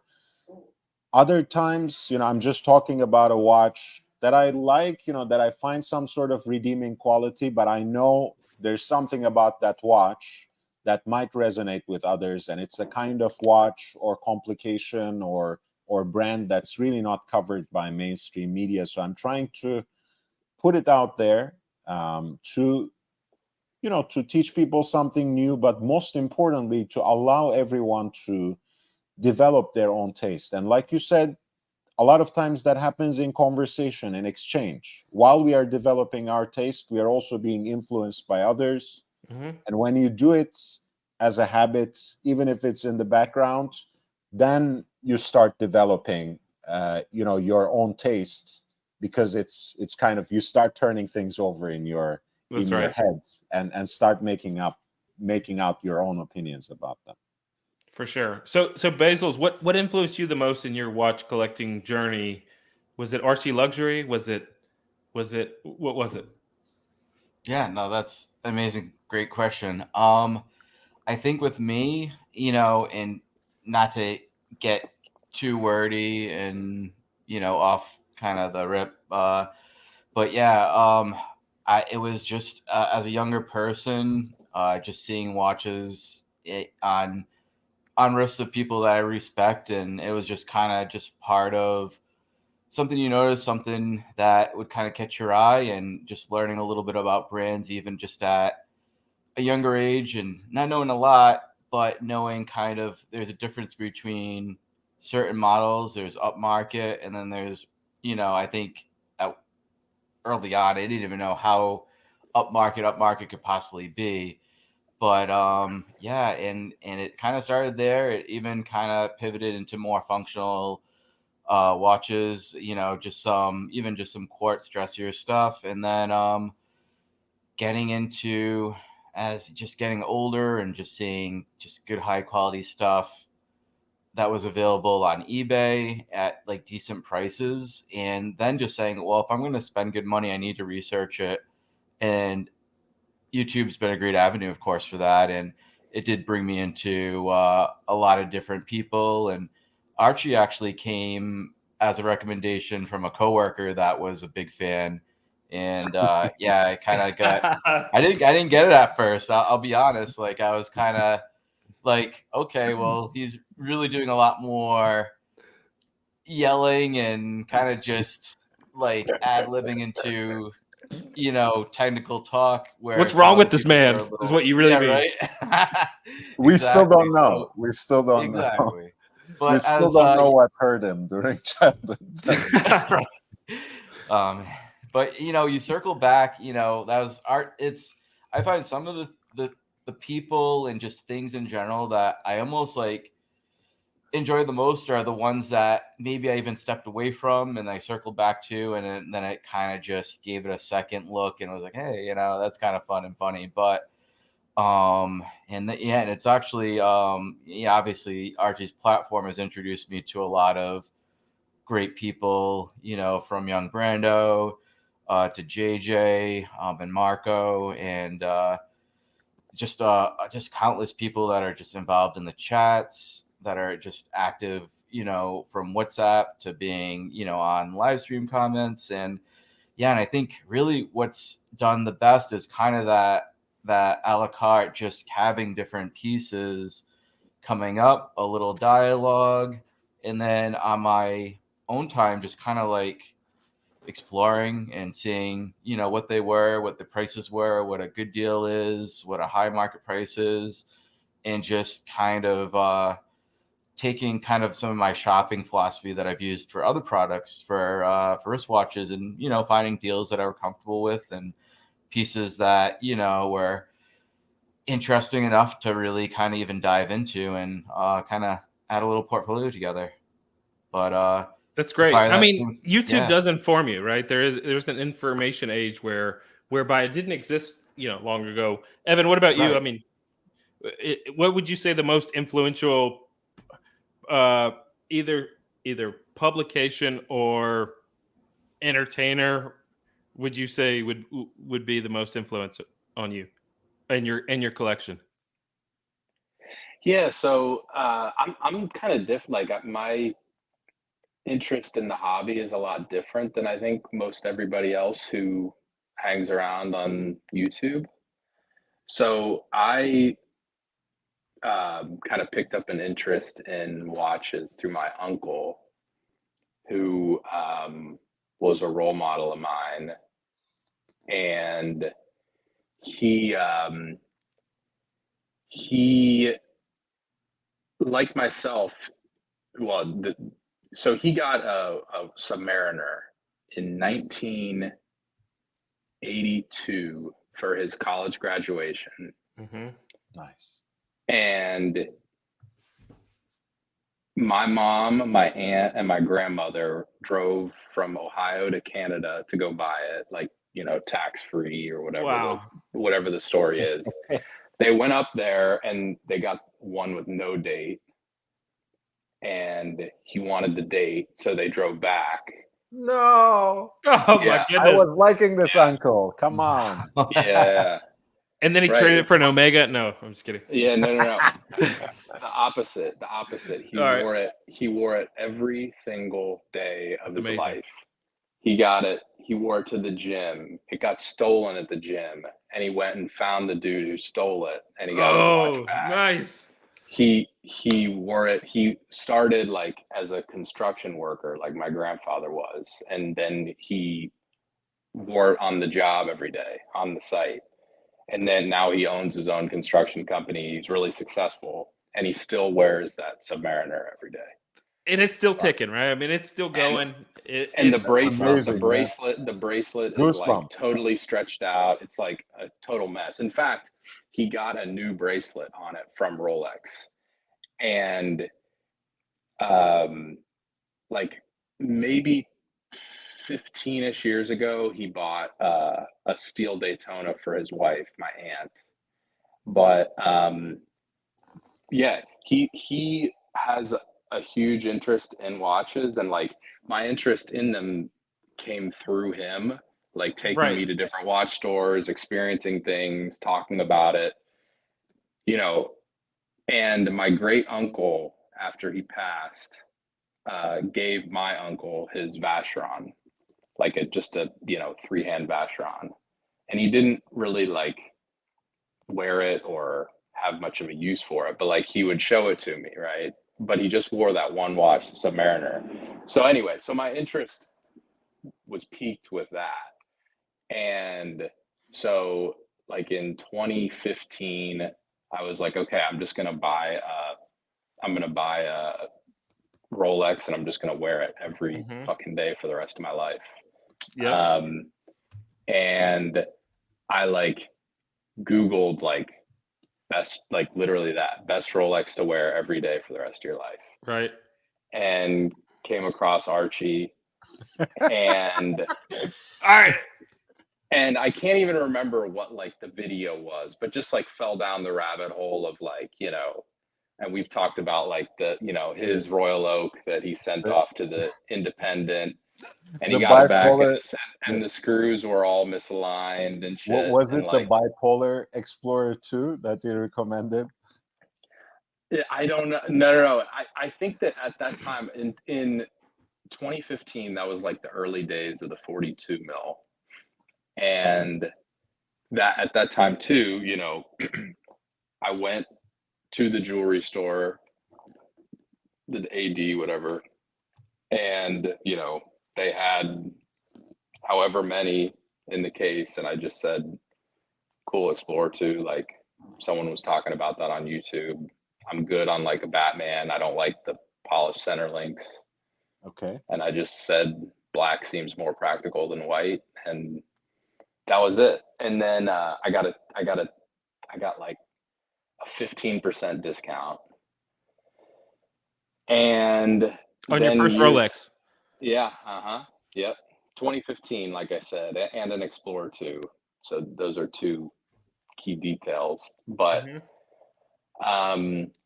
in 2021, I was like, you know what, like I need a Submariner just for like to complete the story, you know. And so the same AD, I was like, hey man, like you know my uncle, like you know me, like I'm not the kind of guy who is like everyone else is on the wait list for anything that they can get and is gonna like, you know, beg you and then go sell it out the, you know, as soon as they step out the door. Like So you I just came want in this. as a qualified, genuine buyer. You were a fan of the brand already, and Yep. you were ready to share the passion that you had seen from your family members, right? You were ready to Yeah, exactly. drive to Canada. You were ready to drive to Canada. He Yeah, would have given, exactly right. yeah. Hey, he would have made 2 Totally. trips to get the. 100%, man. 100%. And so Okay. I got a no date sub the year the 41 came out. I got it that year. It's in the other room. And yeah, I just have those two watches, and I don't know if I'll ever buy another one because it's just It's like amazing. for me It's a it's great just story. it's kind of like I enjoy learning about it and going to some stores and meeting some people to experience these things. But like for me, there's something about like the watch and the experiences that I have with them. Whereas like seeing something new, it it's like I look at my, you know, Explorer 2 that like I've had so many amazing and terrible life experiences with. And like that watch is not just a Rolex Explorer 2 in my hand, you know. It's different for sure. Yeah, it's with you. It's a part of where you've been and what you've been doing. Mm-hmm. Yep. Totally. Yeah, I agree.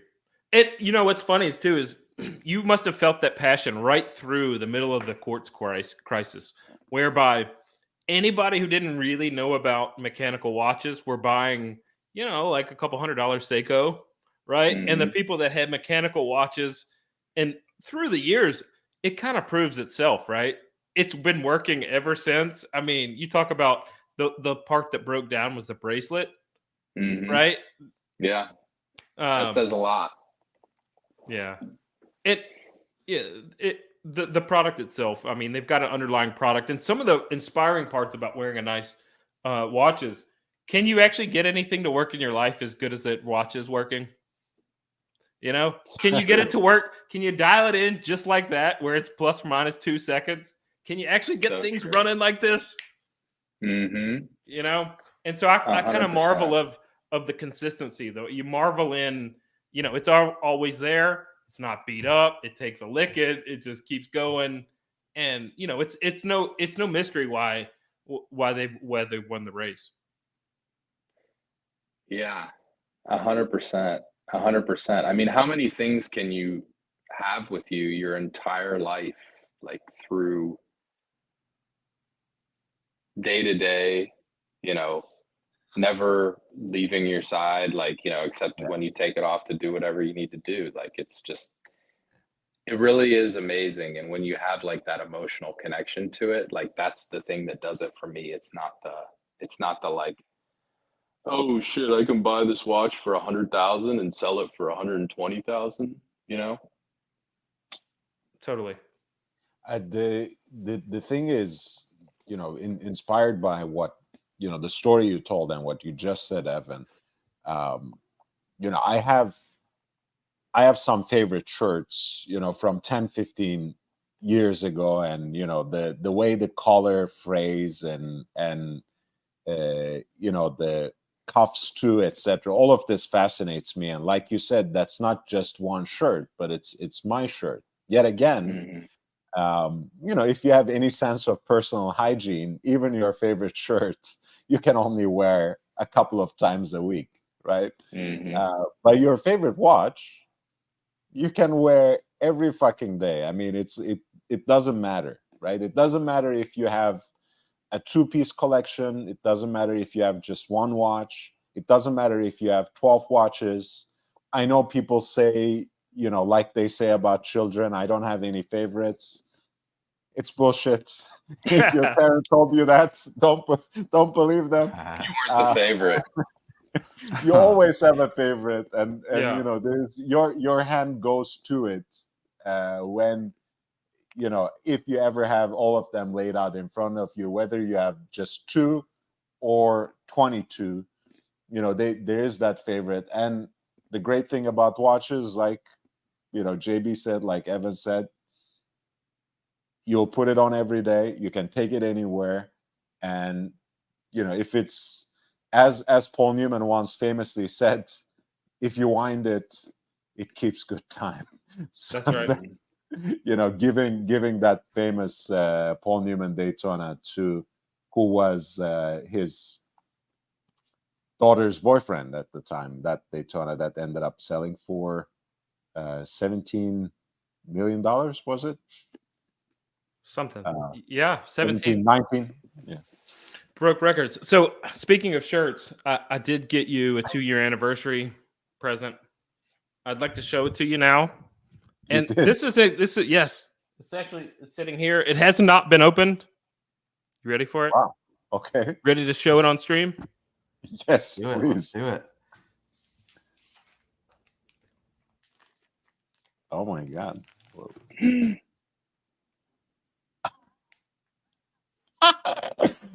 I love it. This is to commemorate young Brando getting stiffed at the AD at a. So now he gets to wear a shirt that has AP on it, given to him by me. Hold on, let me unbox this big boy. Please. I love it. I love it because I mean it's Cactus Jack approved. What color is that? It's black. It's black. Don't worry. It'll you can eat. But hold on the back, we've got real lugs. Oh, What is shit. that? Very cool. What is it on the back? Can you explain? So it's the Royal Oak. Oh my God, it's the bolts. It's the bolts. It's lit. Oh my God. Wow. This is actually some tasteful merch compared to the watch they released. Yes, sir. And it's This coming is to you. amazing. Now you've got to rep them. Oh my God. I think it's a foreshadowing of the, of your jumbo that you're gonna get one day, I think. Oh my God. I'm really touched. This is I thought of you and I had to get it. very thoughtful gift. I mean, I also like the equal measure of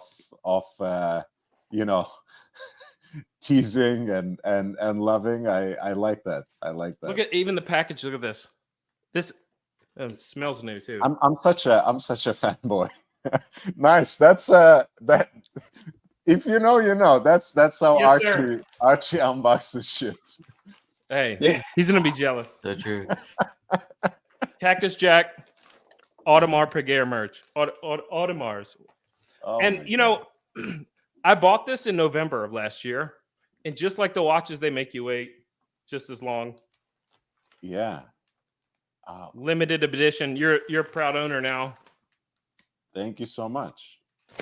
Thank you. And as Evan promised to his authorized dealer, I promise I won't turn around and try to sell it. That's right. You do what you want with it, but Look, I will. it is This is limited what- edition. You can't buy these anymore. We talked enough about Archie, right? So we can I can do this. I will the minute it arrives here, I'll wear it for a week straight, and then we'll auction it. You do what you want with it. No, I just I'm like the shitting you, irony of but- them kicking you out of the store. Do you really have an appointment here, sir? And now you're wearing a shirt with them with their logo on it. I will wear it And regularly. you still on the want one. street. You still want one, even though Of they wouldn't course, let you in their Of store. course, I'm a fanboy. I can't help it. I'm never gonna be allocated anyways a new one, so I will have to buy on the secondary market. But of course, I want an AP. It's like the sub to me, you know, What's like not to like? just as much as I'm obsessed with a Submariner no date, with my Submariner no date, I want to have my Royal Oak. I have loved that design ever since, like, you know, I started going to the jewelry district in New York. It is what it is. What Well, can I say? hope you like it, and I want to see it on you. I need to see it on this. I need to see it. Yes, sir. Yeah, I need to see the logo. And thankfully, you know, we are filming from right That's right. here. So That's I will right. have the AP logo, but not Cactus Jack in the frame all the time. Watches and style. You have to wear black anyway, right? It kind of, you know. Man, that's such a thoughtful gift. I really appreciate you, JB. Thank you so much. Yeah. Thank you. For you. I'm humbled. You know I'll get it to you. Thank you. That's awesome. Yeah. So yeah, Travis Scott, Cactus Jack. This is one of the few times that they've gone outside of their brand to allow someone else to come in and have a product with their name and Audemars on it. So you think about, I mean, they release these merch with ridiculous prices on it, and I'm not saying that just because it's a nice gift, but I mean, come on. I mean, 16 weeks to send me a T-shirt. Wait, you ordered it in November? Yes. It took 4 months for them to send the shirt? You're exactly right. I thought you were saying that you bought it in November and put it aside. No. This is just came in, and 3/4 of my order still isn't in. This was the first thing of. I said, remember I messaged you. I said they even make you wait for the T-shirt. Right. I remember that conversation. Obviously, I had no idea that it was a gift for Today. me. You learned exactly. Isn't that funny? It's really fun. I mean, it's amazing. But speaking of fonts and what Swiss was saying in the chat, right? You know, when we first saw this sort of handwritten approach, it was something fresh, something new. Now that it's been around and everyone started doing it, it's much less exciting. Speaking of fanboying, again, this is, you see on the Reho, that's the weekly calendar as part of the perpetual calendar for the AP. You can see the moon face is now the Travis Scott X's in the eyes. Yeah. So you have the influence there. The The handwritten dial. That reminds me so much of Nightmare Before Christmas. I cannot think of anything else besides that, and it like totally ruins this watch for me. A little bit, maybe. You know, the animation stuff that that went on. But I mean, you Right. see the Cactus Jack there in the Mhm. in the date day of the week. Yeah. So And- why is this at 52 weeks and the Patek is 53? The world may never know. It's just it skips 53. I don't know. Maybe we need to wait this time next year. Maybe we can find out. For sure. Right? Is 5212? Yeah. I think it's actually the 53, maybe in the dot there. I'm not sure. Maybe that's I don't know. Yeah, they skeletonized this. I mean, it's a cool collab, I guess. I mean, if you want to appeal to that market, you know, they've leaned into the rap game, right? They've leaned into the hip hop culture.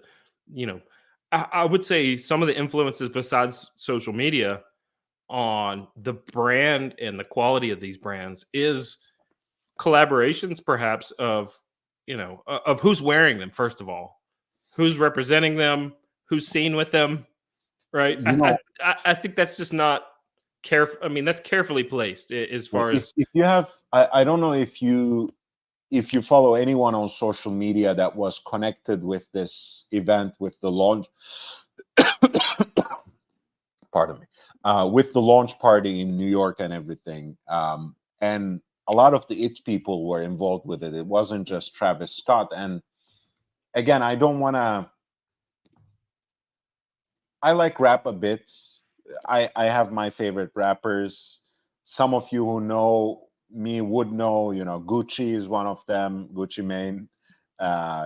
So many others. But coming back to it, and I'm not saying this in a way of disqualifying him or not, but Travis Scott is usually known as curator of vibes, right? He's not really the most lyrical rapper. I'm not even sure he can write a good verse or two. I'm gonna restrain myself. What I mean to say is he is that kind of touchstone for a lot of that is hip in hip hop, right? He has done some of the best collaborations over the years. He has done it with Nike, and the shoes were extremely popular. And JB, you know this. He has collaborated for McDonald's, for fuck's sake. So when AP did this, yes, you forgot Fortnite. Fortnite, he was a central character of one of their main releases. I mean, that's true. Transcendent of just watches and style and shoes, and it's.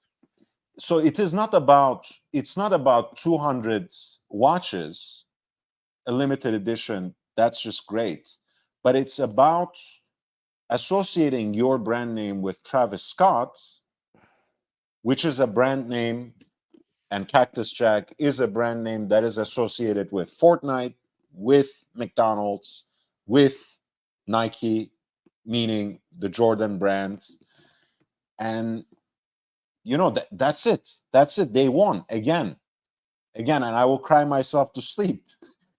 But that's the point, right? We may or may not like Travis Scott. We may or may not resent this kind of collaboration, but you have to recognize the fact that they managed to have their name mentioned in the same breath as Nike, as McDonald's, as Fortnite. Transgenerational appeal. Undeniable. I mean, again, I don't like the watch. I don't particularly appreciate this collaboration. I loved what they did with Jay-Z in the past, for example, as someone who had been an AP collector before he even met the brand, collaborated with it.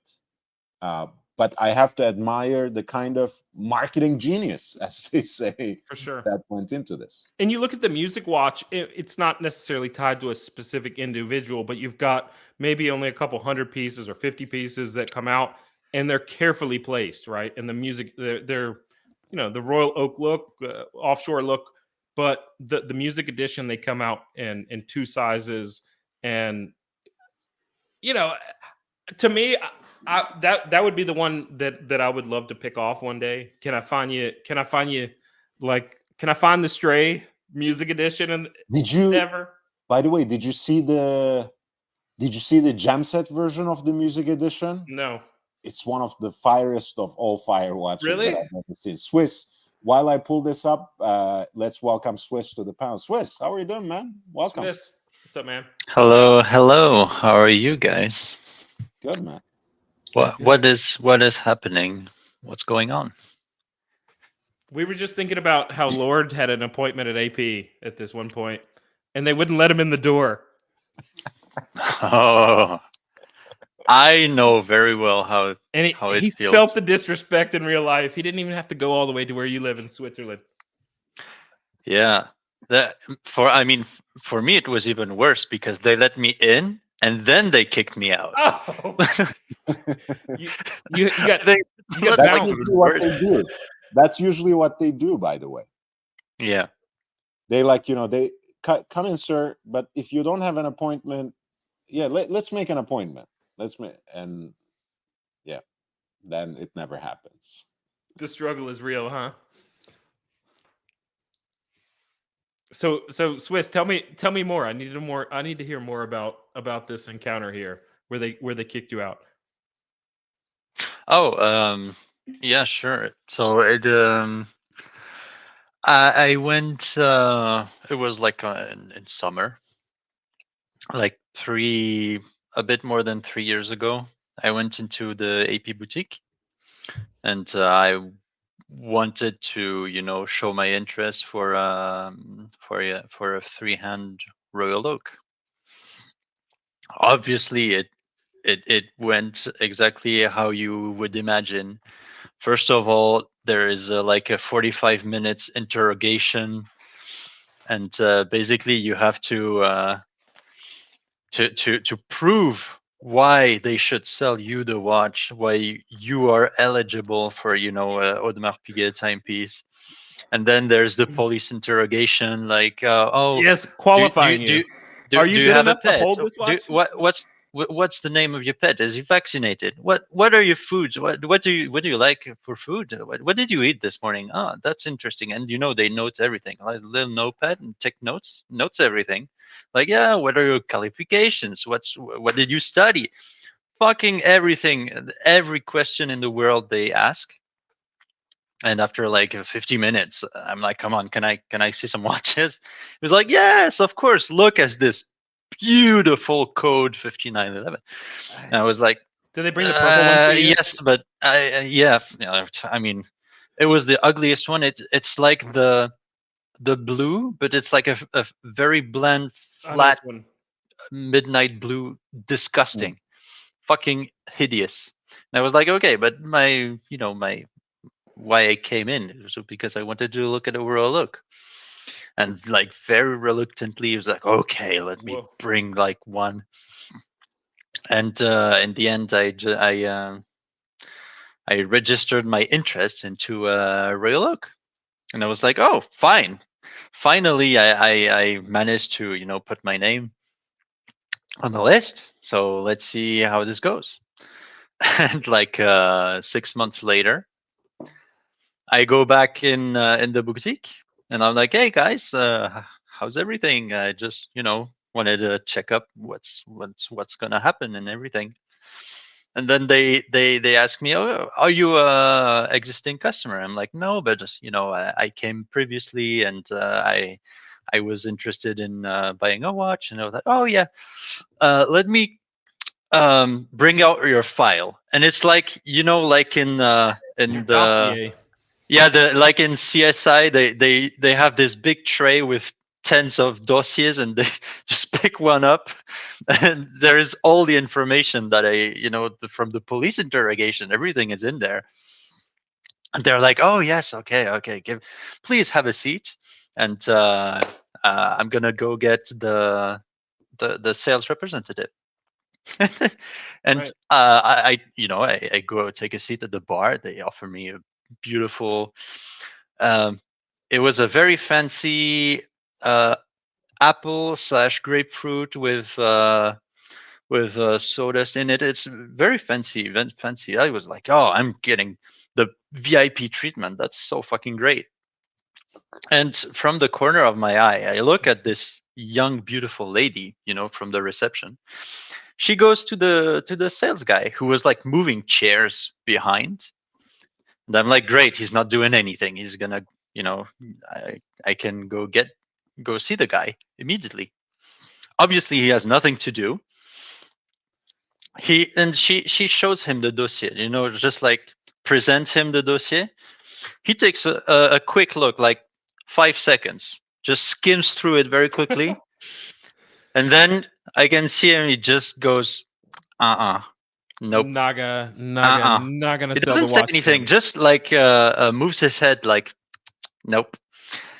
And then, poor lady, she had to come back to me. And she said, oh, I'm so sorry, but we are extremely busy. Yeah, busy my ass. We are extremely busy right now.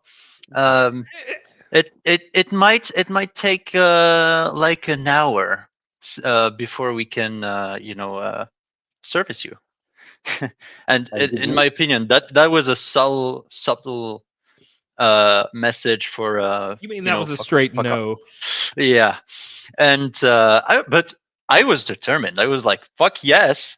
I take my phone, take my earbuds, plug them in, and I'm like, okay, I'm gonna stay here at the bar sipping your beautiful orange juice, and I have all my time.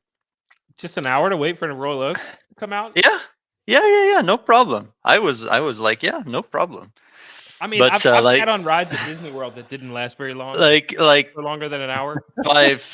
10 minutes later, she came back to me and she was like, yeah, you know what?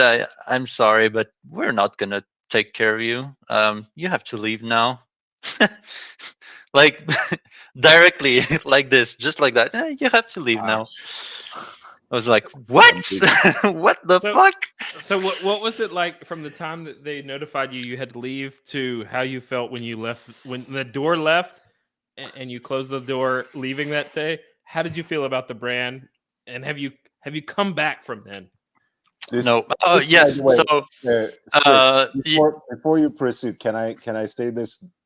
The way JB gets excited about people being spurned by AP, I feel like this is like his favorite porn genre. Tell me the story of how AP spurned you.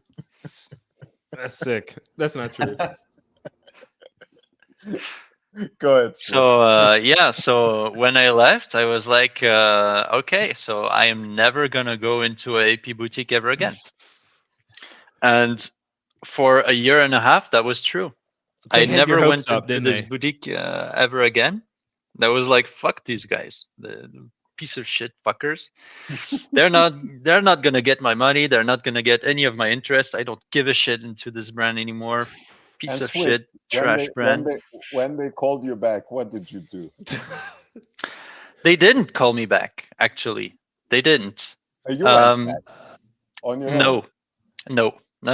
I was I know convinced. the story, but I want the gratification again. Tell me again how that happened. So I had this other friend who was also waiting for a Royal Oak. He was waiting for a 41, steel Royal Oak, and he actually got the call. He actually got the call fairly quickly, and I was like, car broke down that day. What the fuck did you do? Like, how is that possible? I mean, I got treated like shit. And I had this other friend who was an existing client. He already bought a chronograph, and he was treated like shit, just like me. Mm-hmm. And I was like, these guys are so pieces of shit, trash, asshole guys. How did you manage? And he was like, I got this contact. I got this girl that works at this place. She is fucking awesome. And if you want to, I can clue you in. I can give you her number, and then you can make an appointment. And I was like, oh, come on, this is so fucking stupid. But in the end, we talked a lot about it, and he convinced me. I was like, okay, maybe if there is a chance, I might as well, just try. And before I could make this appointment, I had what do you call it? I had a party dinner event where we were like many watch enthusiasts and watchmakers and everything. At some point, he's like, "Oh, look, it's her. She's right there. It's her. Go talk to her." And I'm like, "Oh, it's like a very casual." First contact. I'm gonna make a great impression, or I don't know. So I go talk to her, and I tell her my misfortune. I tell her how I was treated like shit. They don't give a fuck about clients. They don't give. And she was like shocked. She was in shock. She was like, no, that's not. No, you know what? And she told me she told me right at this evening, she said, right now it's Friday. tomorrow at 10 a.m. you come to the boutique. I will be there, and you ask for me, and we will talk. I was like, oh boy, that's that sounds interesting. So I go over there, and I meet with her, and we spend like two hours just talking about Royal Oaks and watches and everything.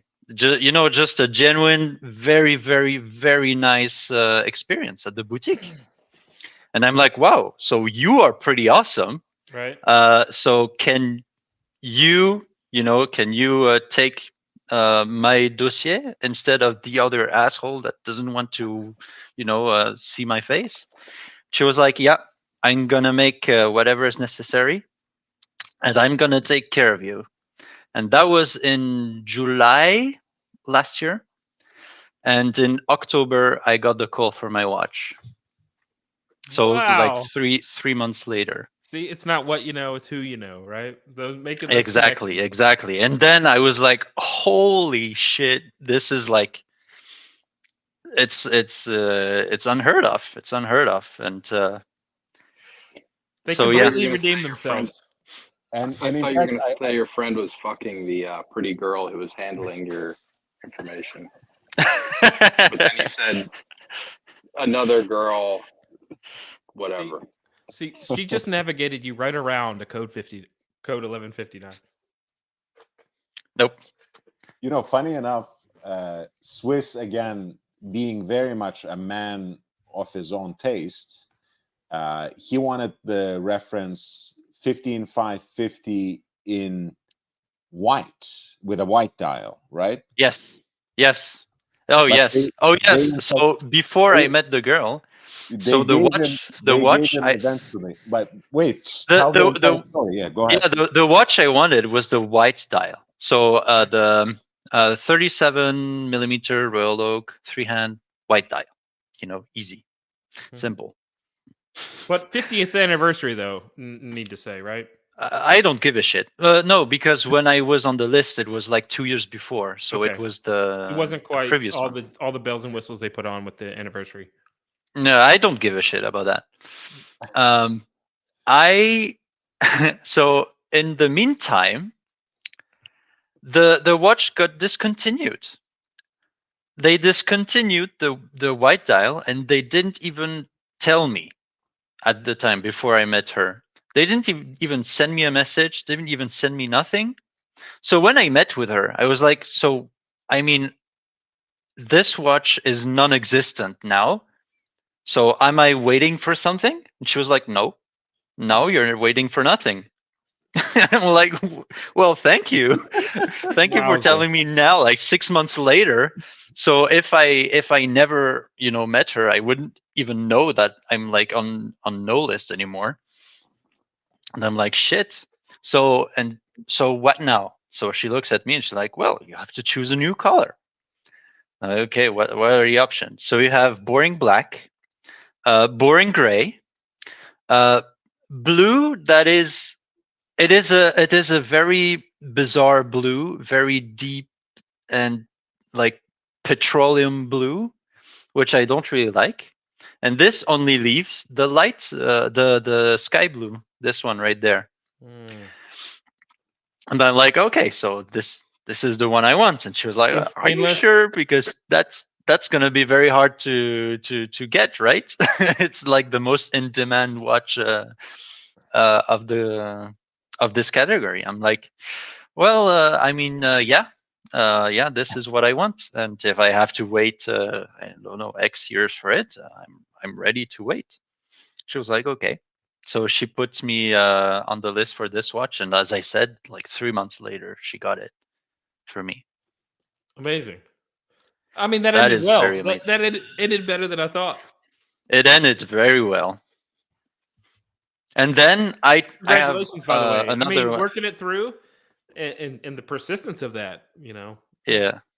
I mean, they again, he wanted just just the white dial, which is what he liked, but he ended up getting the hypest of all hype colors with this category. I mean, Yeah, but you know, I'm still pissed I didn't get the white, because I would very much prefer having the white right now. Oh my instead of God. it. There's greater What- tragedies in the world today. Yes, Well, of yeah. course. But, I mean, look, The same thing happened to me when I got the offer for the Daytona. I did not want the diamonds with it. I thought it would look a little much, but I could not say no. I loved it too much, and the Daytona that I used to look at all the time, like it was in watch books and stuff, had diamonds, and I love it now. But at the time, same thing. Whereas you take it because you can, right? But you learn to love it. St. Peter says, "Lucky bastardo." bastard. Swiss. The funny thing is, of course, like we love our Swiss, but when he spells it like that, it's also like this Swiss beats, and that's one lucky bastard. Forget about his watch collection, being married to Alicia Keys. God damn, fuck. Yeah, sorry. I mean, The gift that keeps on giving. I don't mean to be lusting for another man's wife like that, but Alicia she was Keys a famous ambassador of BlackBerry at one time. You know that. Yeah, and Swiss himself is now an ambassador of De Béthune. He's crazy about their watches. So let me ask you this, Swiss. On the very next visit back, when you have your AP on your wrist, and you say, yeah, just something about it. You want to ask something about it. Now that you're returning customers, how was the experience different? They basically treat me like a king, and I'm not joking. You're in the club now. Joking. You're anointed. I'm not joking. I went back because I sized it a tiny bit too tight. And it's like, maybe you have to put a half link and do change this, that. And it was like, no, just leave it like this. But after like a week or two, I was like, it's a bit tight. I might go back to get that damn half link. And what they didn't tell me, so wait, I'm gonna tell it chronologically. So I go in there. Nice to see you. Please welcome back in Texas. And there's the watchmaker. So there's his like little atelier next to everything, right there. I just go to him and like, I just need to change this for a half link. It's a bit tight. It's like, okay, no problem. Take my watch. 5 seconds. Boom. Puts my half link. Gives it to me. Fits perfectly. And I'm like, okay, do I owe you something? Do I need? They're like, no, you're free to go. I'm like, okay, great. That's fucking awesome. That's what we're talking about. And that was fucking awesome. Yeah. Later, I had my other friend who got the blue one. Mm-hmm. He also needs the half link, and they tell him, yes, but you're gonna have to pay for it, right? So it's based on the dial color. So what they do actually is they take one link, give you the half link, but they will keep the full link as a swap payment, so or you pay for everything. Okay. No, they take 2 full links and one and a half link, if that makes sense. But they do a swap. They don't give it to you, or they don't sell it to you. You don't get change. I was like, yeah, and I was like, wait, that's not how it went for me. That's very different. I didn't have to pay for it. And then she looks at me and she's like, did the watchmaker do the swap for you? And I was like, yeah, I just went to him, and he said, yeah, I will do it in 5 seconds. And he did it. And she's like, oh yeah, but he's the boss here, so he can do whatever he wants. So I guess he was on a good day, and he was like, okay, yeah, take it. Right time. Yeah, exactly. It says something about their endearing product, though, that they're putting out. I mean, the people still love them, and that the people are coming back. I'm guessing once young Brando has his jumbo Royal Oak one day, that this is all going to be a distant memory of before he had the AP and after, probably. Oh yeah, for sure. But you know, the thing is, I mean, where I was actually talking with another friend about this. There is something about AP still, you know, if you remember that original Star Wars trilogy where they are saying they're still good in him, right? in Darth Vader, there's still something in Some AP. endearing qualities. AP is also still the brand that says, yes, we represent the best of the Valet du Jeu tradition. And if there's a brand that has gone extinct and you have a watch by them that needs service, we will do it in Le Brassus. Right. So you're in the family. It's almost like you're part of you're in the club almost. So, you know, whatever else they do, as long as they keep those kinds of authentic watchmaking traditions, and there's so many people within the brand who cherish that aspect and would try to embody it, it's you can't hate it. It can only be this sort of complicated feeling, you know, this love and hate relationship. If you are smitten by the brand, if you like AP at all, I think it's always something like that. Look, I'm gonna be honest. I really hope I will never have to deal with this brand ever again. Like no service, no boutique, whatever. I mean, they can invite me for cocktails. I would say yes, but everything else, I'm like, please, no more AP, please. I have my watch. I'm happy. You got what you needed. No more bullshit, please. Yeah. I mean, AP is by far the worst, watch store, or they have the worst client experience like I've ever seen. I've never seen as bad as this, except there is one exception. It's Journe. Journe somehow is even worse, believe it or not. Journe, I think, might be worse. Try and buy a really nice, hard to get German car. You'll get the same kind of like GT3 RS. Something like that, yeah. Anything in GT4 RS. I mean, forget about it. The thing about these brands is also, if you know how it was before, it hurts even more. Like in the sense, for example, I went to a holiday party at the Journe Los Angeles boutique in year 2016. After that, I went back, and you know, they were showing me the floor model of the Chronomètre Bleu, saying like, you know, this watch is getting some traction, but we can still get you one in about 2 to 3 months. I didn't see what the big deal was about it, but that was great. I mean, it's a nice watch still, and there are a few watches that I really like from Journe's catalog, but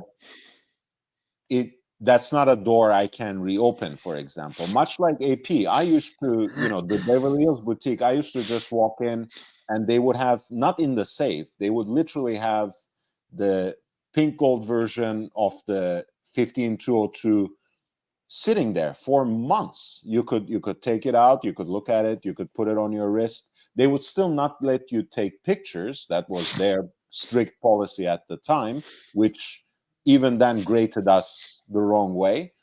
But we would just hang out there. Nowadays, no way.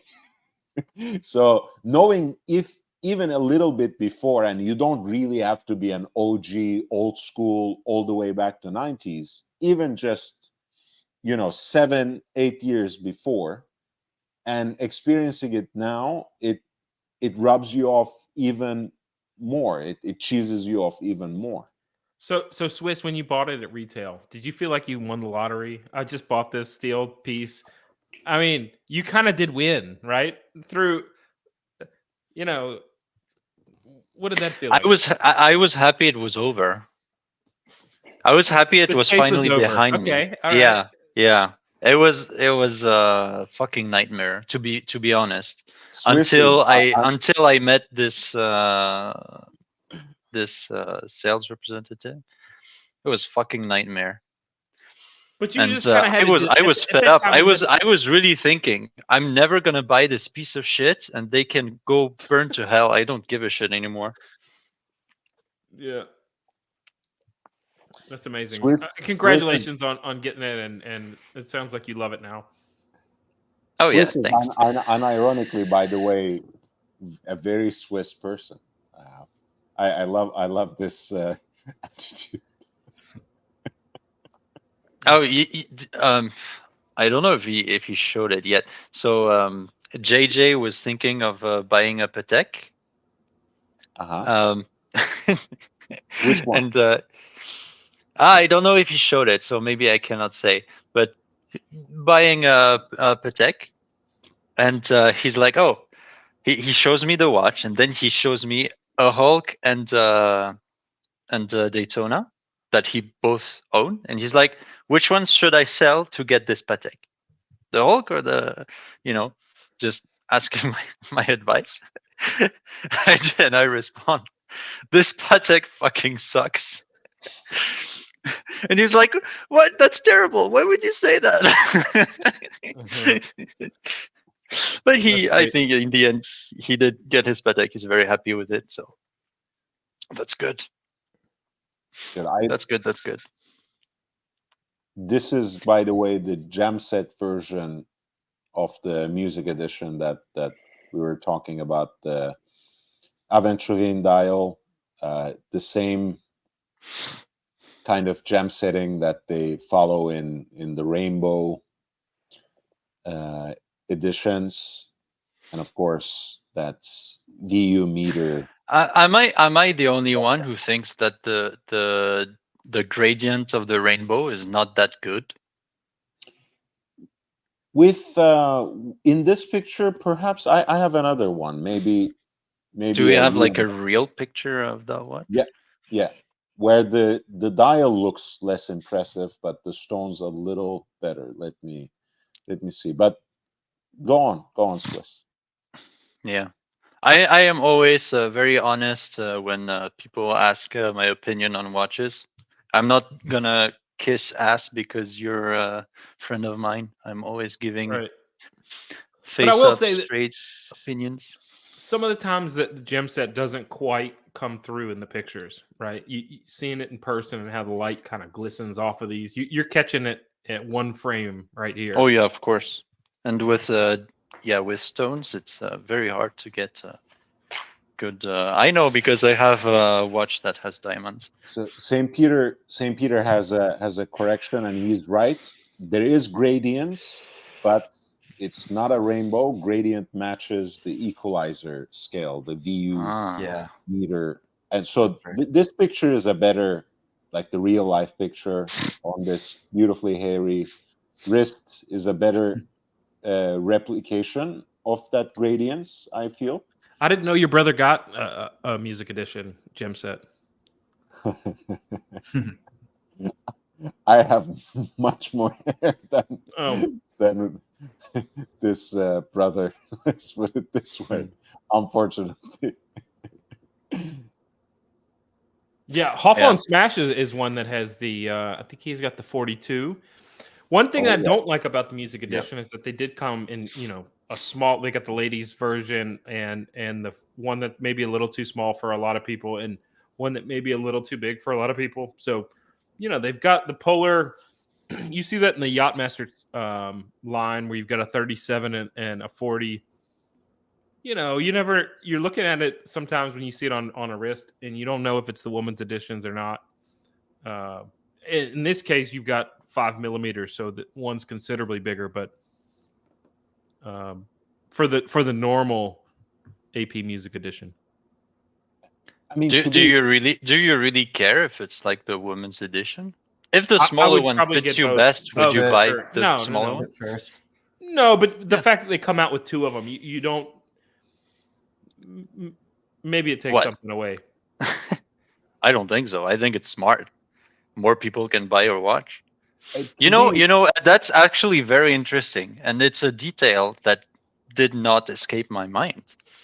When I bought my watch, so it is the 37, right? Mhm. And obviously everybody says, "Oh, it's the woman's watch." And I'm like, who gives a shit, whatever, because it's the one that actually fits my wrist, so that's the one I want. When they sold me the watch, you know what they said? Do you know what they said? They said, "Sir, I you are remember. very lucky. You are very lucky because this watch normally is It's allocated to women. reserved for women. We only sell it to women." I was like, "What?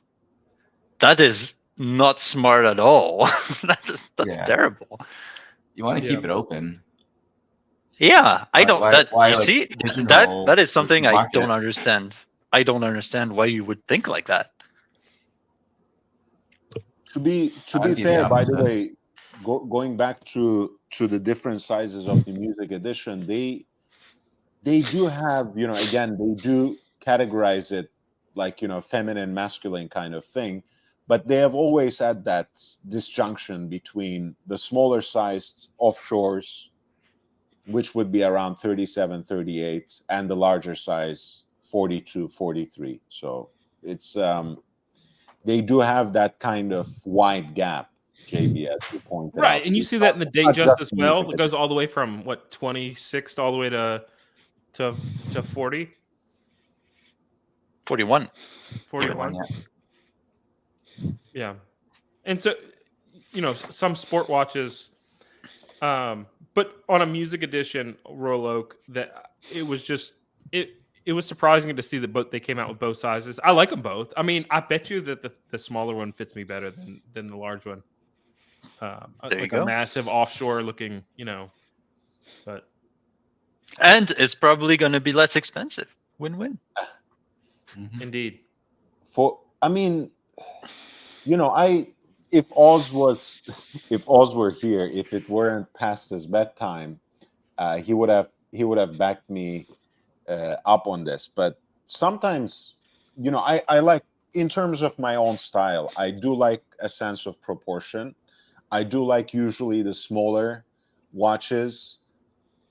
I like a lot of other aspects of vintage Rolex, but what I really like about it is the sense of proportion that to me is just right in the 4-digit and in the 5-digit, and not so much after that. But I also feel like that certain kinds of watches are meant to be a certain size, right? I like dress watches that are smaller in diameter, thinner, and more discreet. And I like, I like how obnoxious some sports watches could get, like, like a nice 47 millimeter Panerai, Mhm. like the Royal Oak Offshore, which again, it's not necessarily my style, but I get exactly what they were trying to do, because when you think of the Royal Oak, the original Janta design within AP's history, with all the brutalist elements of its design, with all the industrial influences of its appearance, with the exposed bolts and everything, it still fits very neatly into that tradition of AP making very thin, sleek pieces. With the offshore, they had to tip the balance the other way, right? If they wanted to do anything with that design and iterate it a different way, they had to err on the side of being larger than life, being thicker, more substantive, being more aggressive. And you So think about the I materials they think chose to offshore is fine. use. Offshore is fine at 43. If you're wearing an offshore, maybe 37 fits your wrist better, but who the fuck cares? Right. You need the larger version. No, and you look at some of the materials they use for the offshore, where you've got leather bound in to a sport watch, right? You don't have the materials that some of the choices that Rolex has made, where it's oyster flex. You even see other Swiss watch brands that are using, rubber as part of or other materials other than the case material. So it was a diversion, and it was using, to me, something that doesn't go underwater and is a leather case. I don't know how sporty it is when it's that obnoxious, but it is a diversion from the ordinary there. What do you think about the Beast Swiss? Do you like the Royal Oak Offshore? Not really. I No? mean, I'm not arguing that it should not exist. I mean, it's just not for me. I know a lot of people who like this watch. They like this watch in full gold, and it weighs a ton, and they love it. And I'm like, yeah, okay, cool. You can have it. I don't want it. What do you think, Basil? Do you like the Offshore at all? From just like an onlooker, I definitely do like it. I think it just is just a different spin on things. I believe Genta wasn't really a huge fan of it, just because it's kind of a departure from the original. But just like diversifying something, making it different, but you're not taking away or discarding the traditional classic design. I think it's cool. I think it's interesting. I'd have to really try it on though to really just make sure I would connect with it though, to be fair. Yeah, I feel like you do like some big watches at least. I feel like it would fit in your collection. And honestly, I was pretty much on that end of the spectrum, that whatever Genta says is gospel. This is no good. I'm not allowed to like it. And as the years went on, I became more and more a fan of the Offshore as a different expression of what made the Royal Oak so distinctive. I think it belongs to that catalog very strongly, in a way that certain other model lines, the name of which we shouldn't mention, like Code 1159. But yeah, I've had that experience. I've grown to like it over the years, in the same way that, I wouldn't say in the same way, but in a similar way that I didn't like the Daytona very much for so let's so test long. how much you really like it. 15 grand would you pay with your real money? Would you pay for this? 15 grand? Yeah. All right. Yeah. So you're there. Almost. 25 grand? Yeah. I wouldn't. So it becomes more palatable, and over time, I think you can have an acquired taste for this. It's big, it's large, it's in charge, it's different, and it has the, some of the same design elements, but it's veering quite, the other way with even like the pushers there. I'm not a huge fan of this rubber that's on the very end of these. To me, it's too sunken in to, when do we get to the dial, and when we tell the time, it to me, it's, you're looking through like a sub hole right here. And I've come around a little bit more than I used to kind of think on these. By the way, the gasket under the bezel is also exposed here. So that's rubber. It's more rubber. Doesn't always age well. Rubber. Doesn't always.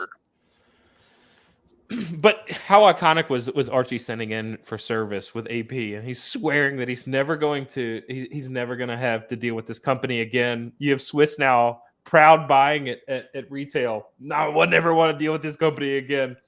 Yet somehow that's a beautiful watch too. It's basically like the OG, well, not OG, but one of the most iconic versions of the mid-sized Royal Oak that Swiss now owns. 14790. That's what Archie had.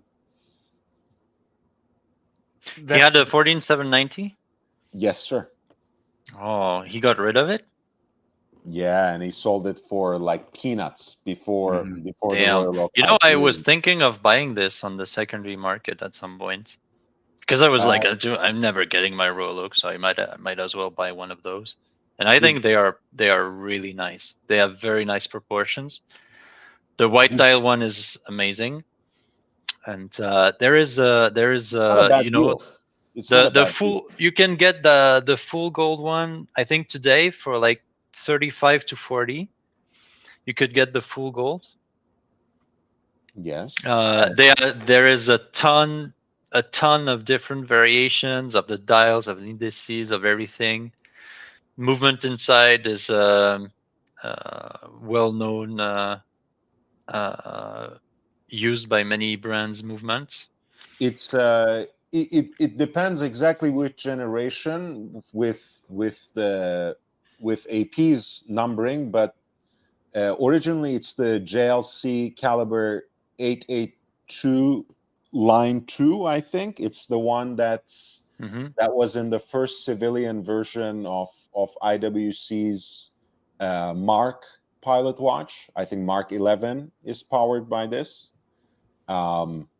It's actually a pretty decent movement. I mean, it's set to be finicky, but from a certain perspective, it has a few things on the JLC 920 because it has quick sets. The power reserve is pretty much the same, though. Of course, it has the center sweep seconds, stop seconds, hacking seconds, I should say. So for 14790, I mean, you know, you were talking about the precious metal versions. The two-tone happens to be the best deal. It's right around, you know, 17.5, 20,000. Yeah. I think. Yeah.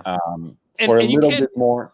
For a you little can't bit forget more. about tantalum, right? The tantalum two-tone with the rose gold or the, I mean, those have heavy premiums when it comes to 14790. Unfortunately, the tantalum steel and tantalum rose gold are some of the most expensive 14790. I mean, tantalum rose gold is still okay to get, but the tantalum, it is the tantalum platinum that is super expensive, and most of them are quartz. And I know they've done a few of them in automatic, and it's fucking That's awesome. tantalum steel, though, not tantalum. Steel, okay. Yeah. Tantalum steel. TT. Those are I love the TT. Expensive. Yeah. Those are extremely expensive.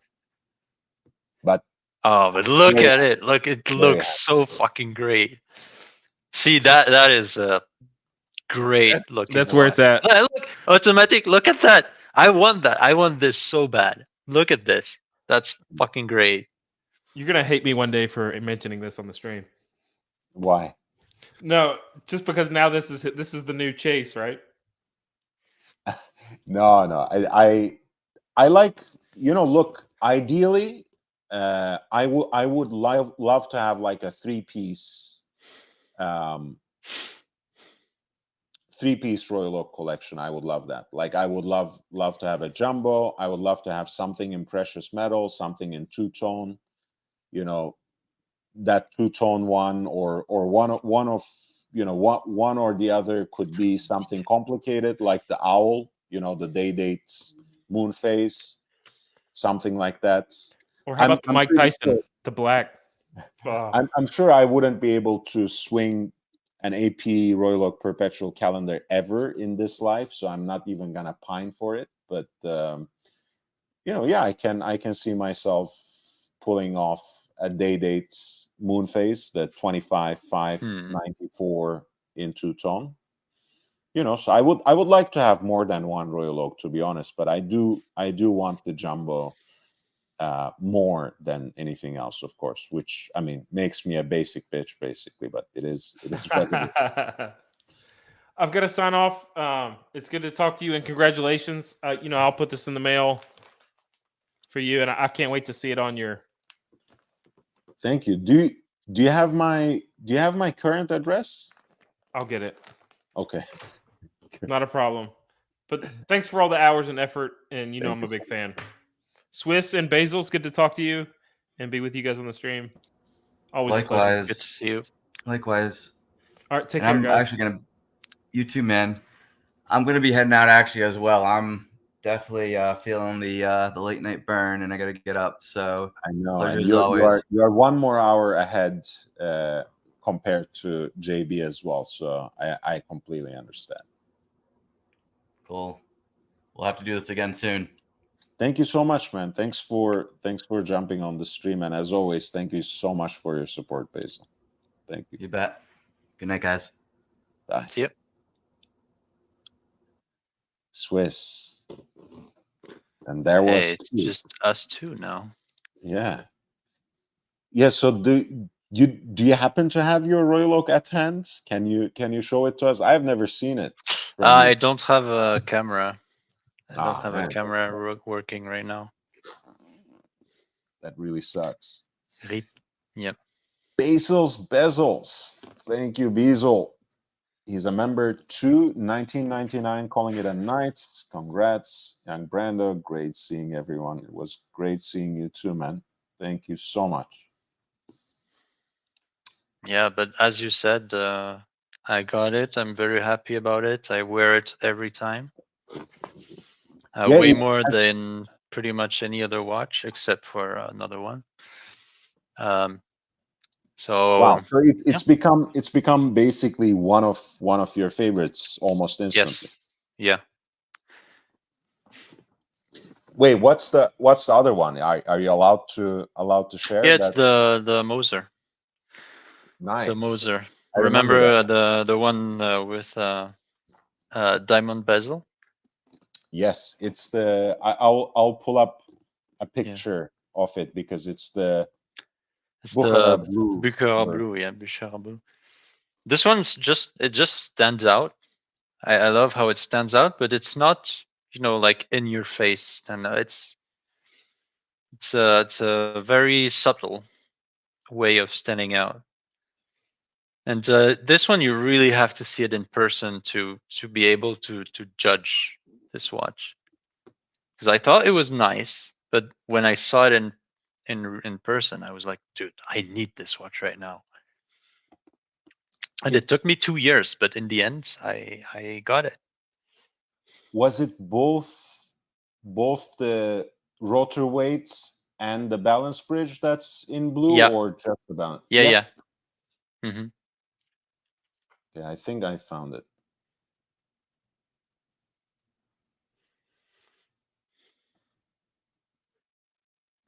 It's not the one that's designed like the Pilot watch, though, right? It's the gray. It's the other one. It's gray called dial? the Endeavor. Yeah, it's a gray dial. Okay, I found it. This one. Yes, this one. Amazing.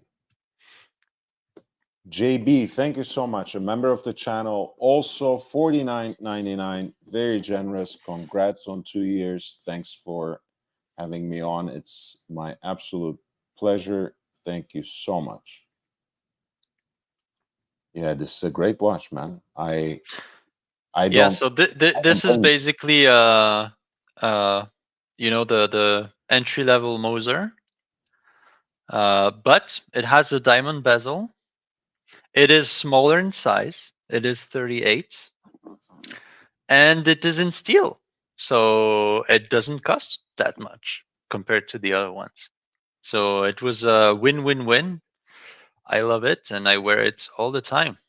I wear it in summer, winter, with jeans and schlaps on. I don't give a shit. I wear it everywhere all the time, and I'm gonna do exactly the same with my AP. That's amazing, man.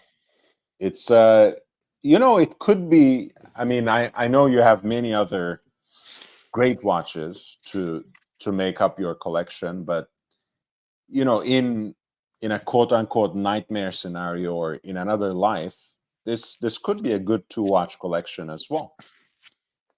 Yeah, I would go even further. I would say this Moser is a great 1-watch collection. I hate that expression. One watch is a one watch. It's not Me a, too, it's but not a collection. I really do hate it. usually you know exactly what this means. It's like you sell everything else and you just keep one. It's now your one watch collection. That would be mine. You know why I hate that expression? Because it exposes you. I mean, in the sense that by saying that, you're already admitting that one watch is not enough for you. Yeah. It's simple as that. I just don't like the cognitive dissonance that phrase has. That's all. Otherwise, of course, I think this would be a great one watch to own. Just, you know. Yeah, do, and do any, what do also I anything, go anywhere. really enjoy. I only had very positive reactions to this watch. It was always positive. Always. You know, Basil, too bad Basil just left, but at least he's in the chat. But he has a Parmigiani Fleuriet Tonda 1950, much Yeah. like this, with a diamond bezel. Oh, really? Nice. So he would, And these are also very inexpensive. yep. He got it for an insane deal. You know, Damn. it's not my privilege Yeah, to and share. I bet his is like in white gold.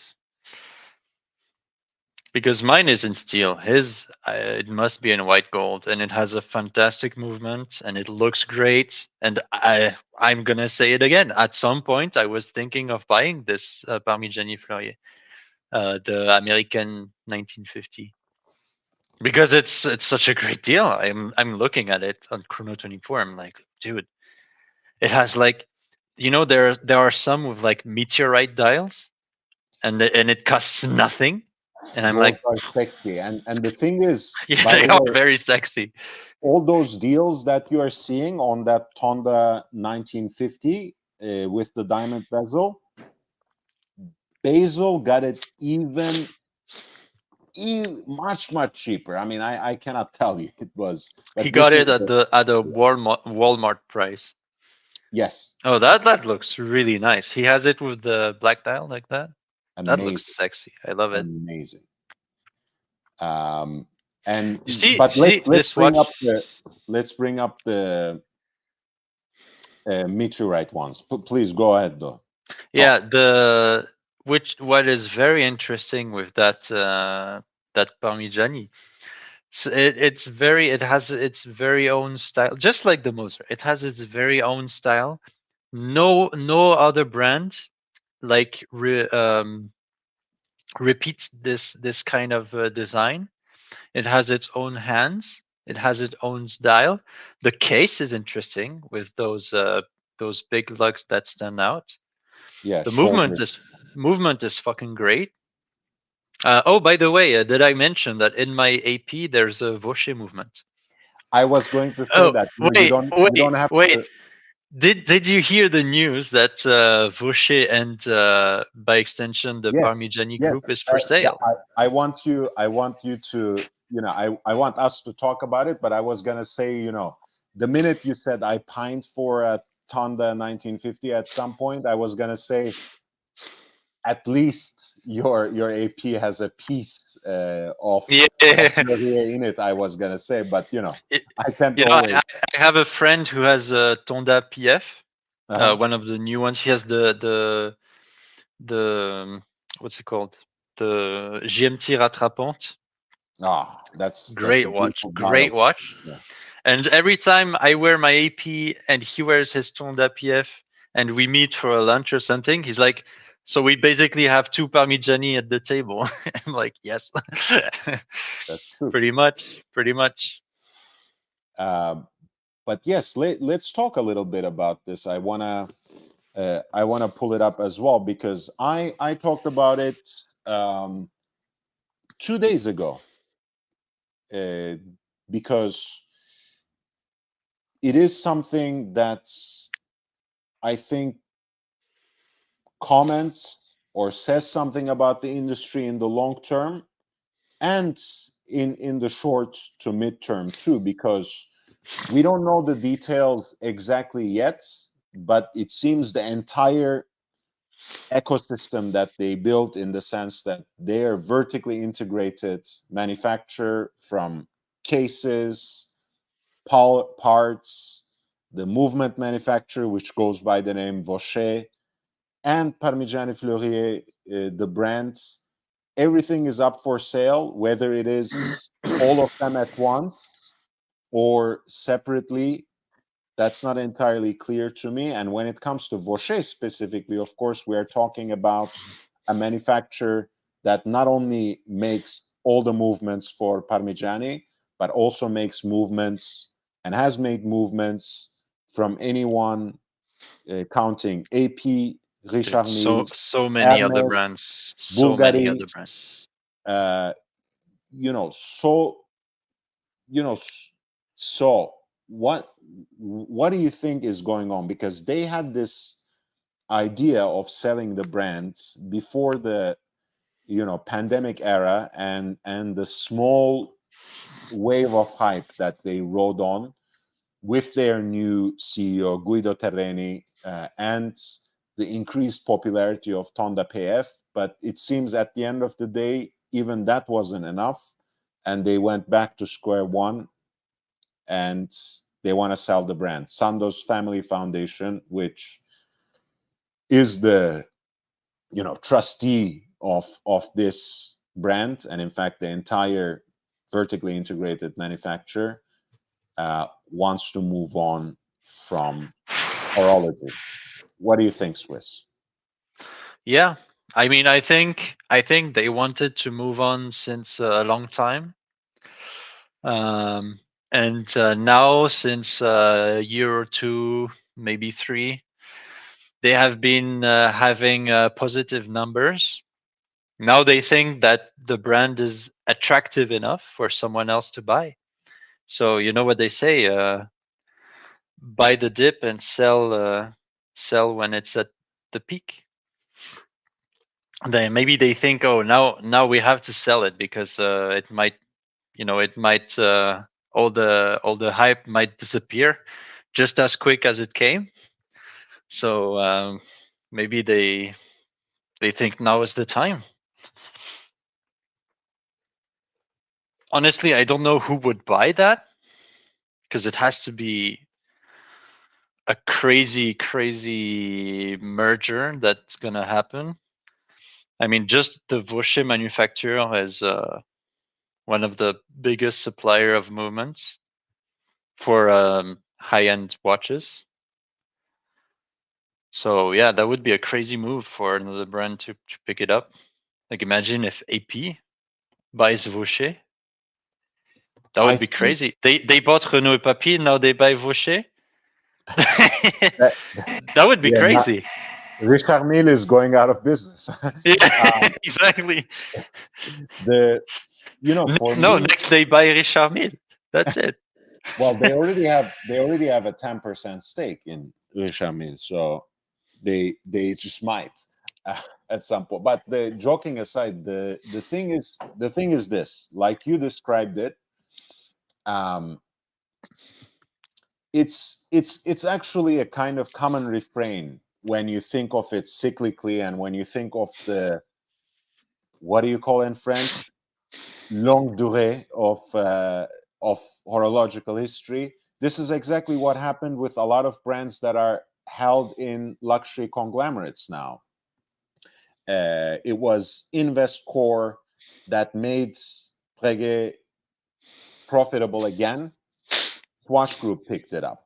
It was Blumlein's leadership in Les Manufactures Horlogères that made IWC, JLC, and Lange profitable, desirable brands. Richemont picked them up in year 2000, wresting away AP's 40% stake at JLC, as well as another fold in that story. So coming back to this, I was thinking in a very similar way to you, because this is huge. I don't think a lot of these people who might now desire to buy a brand would, many people who might be in the market to buy a watch brand, and there are a lot of people who are obscenely rich and who are looking into this, might not have the resources to pull this off easily. I feel like it has to be an already established brand and or a luxury group.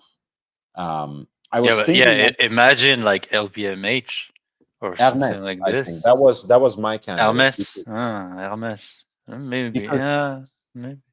you know why I thought? You tell me what you think, because Hermes already has a minority stake at Vaucher. Hermes also, more than that minority stake, for the first time in so many years, started to sell men's watches, like Mhm.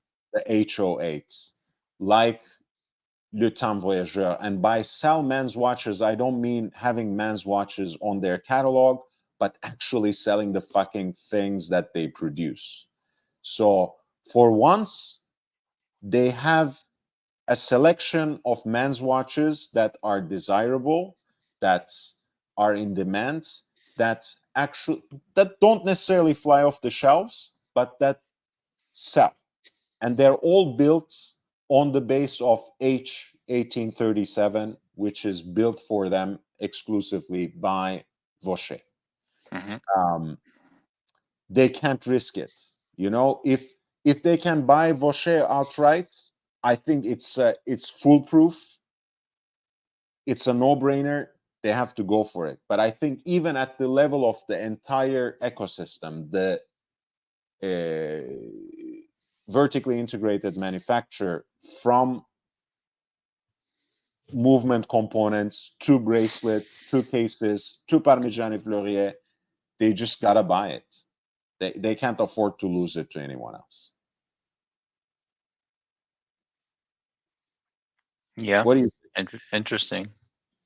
I mean, I don't know, man. I don't really. I'm the most illiterate guy when it comes to finance and all that bullshit. I don't know what really to think of it. I'm just very interested into what might happen. What's gonna happen? I mean, probably nothing's gonna happen, and I don't know. Yeah, I really don't know what's. I don't know, but it might be fun. It might be fun.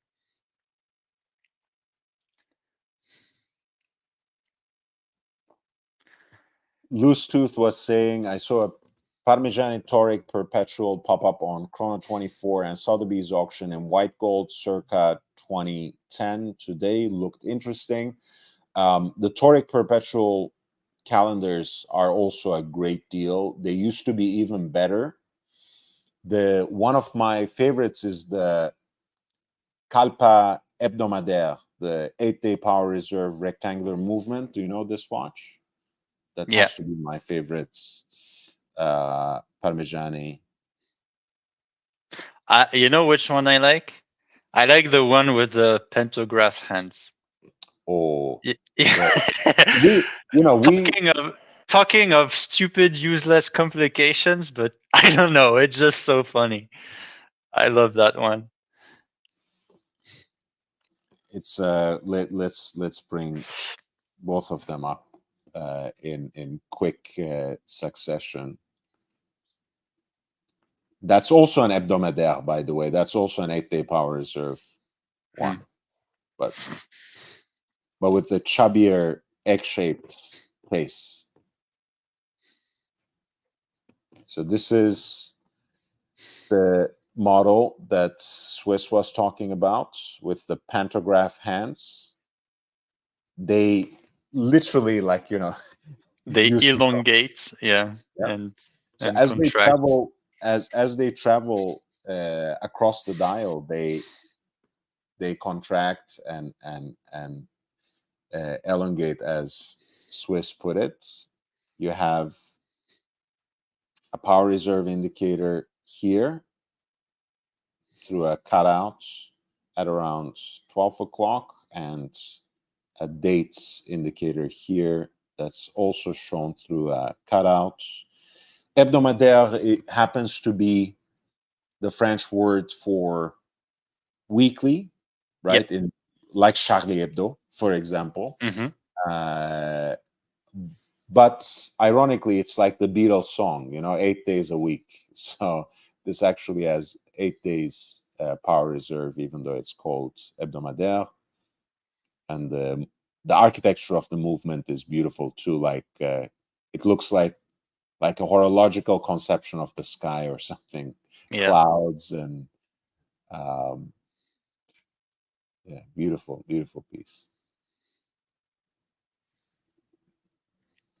And the other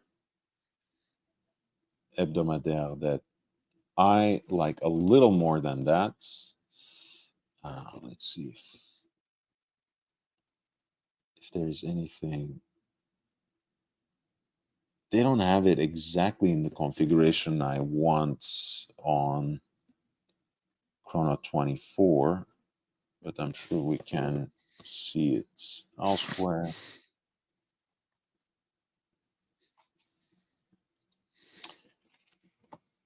Guys, if you enjoy the show, don't forget to leave an upvote and subscribe. Thanks. Oh, thank you so much, man. I appreciate it.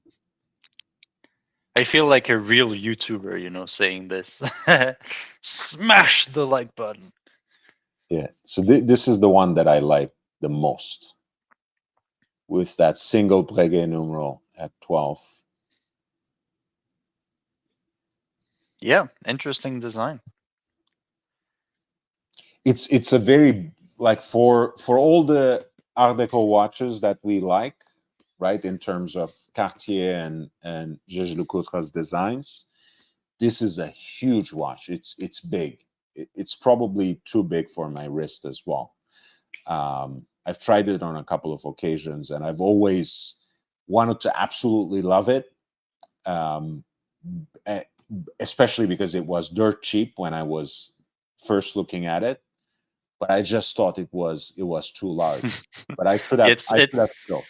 It's pretty much like Frank Muller, because there is so many different Frank Muller. At some point, you're gonna find one that you really like, but you're like, oh, this.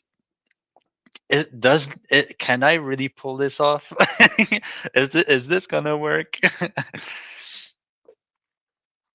Yeah. I also like a few Frank Muller pieces. Unashamedly, I know they are not particularly popular anymore, and not necessarily slated to come back anytime soon either. But yeah, there's so many different kinds and flavors of them that it's hard not to like if you like the tonneau shaped case.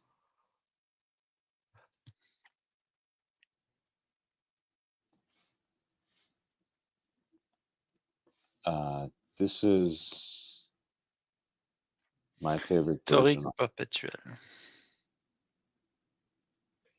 Yeah, that's pretty cool. That is very cool. It's like if Gerard Janta had self-restraint. Like it's like if Gerald Genta and what's the other brand? Blancpain? No, what's the?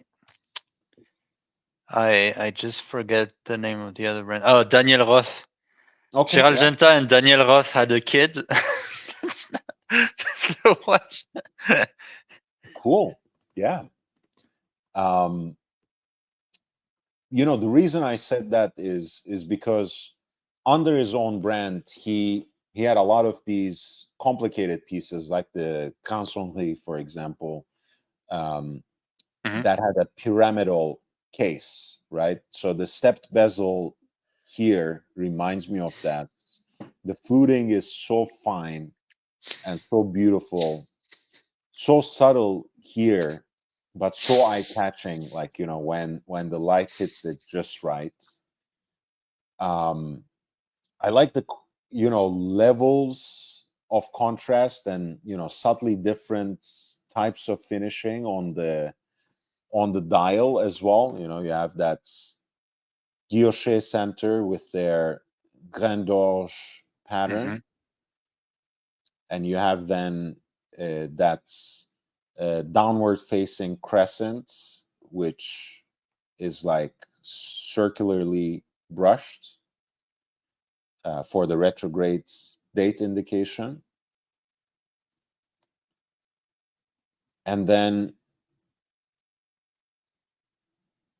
you know, you have, Look of at the course, fine guillochage, the limit on that crescent shape. You can see there's like a coin edge on yeah, top and on the bottom. yeah, right here. Yeah, that looks great. That Every looks great. single sector is divided like that, right? Yeah, I love that. Yeah, Breguet does this a lot, and it shows that they you know they actually give a shit about making great watches, unlike other big brands that start with a P. Well, Uh, I mean, the heat blued hands. Again, speaking of unique hand shapes, the hour hand is like a very particular kind of spear. It's I mean, it's a smashing watch. Um, of course, a sapphire cabochon. yeah, movement is great. Strong, big, strong lugs. Yeah, like you said, you know, there's that Danny Roth, Breguet vibe Yeah, to it as well. And you know, look, I mean, this is yeah, the kind of detail that yeah. catches me, like just like the dial and There's the no kind of, joking around. Yeah, yeah.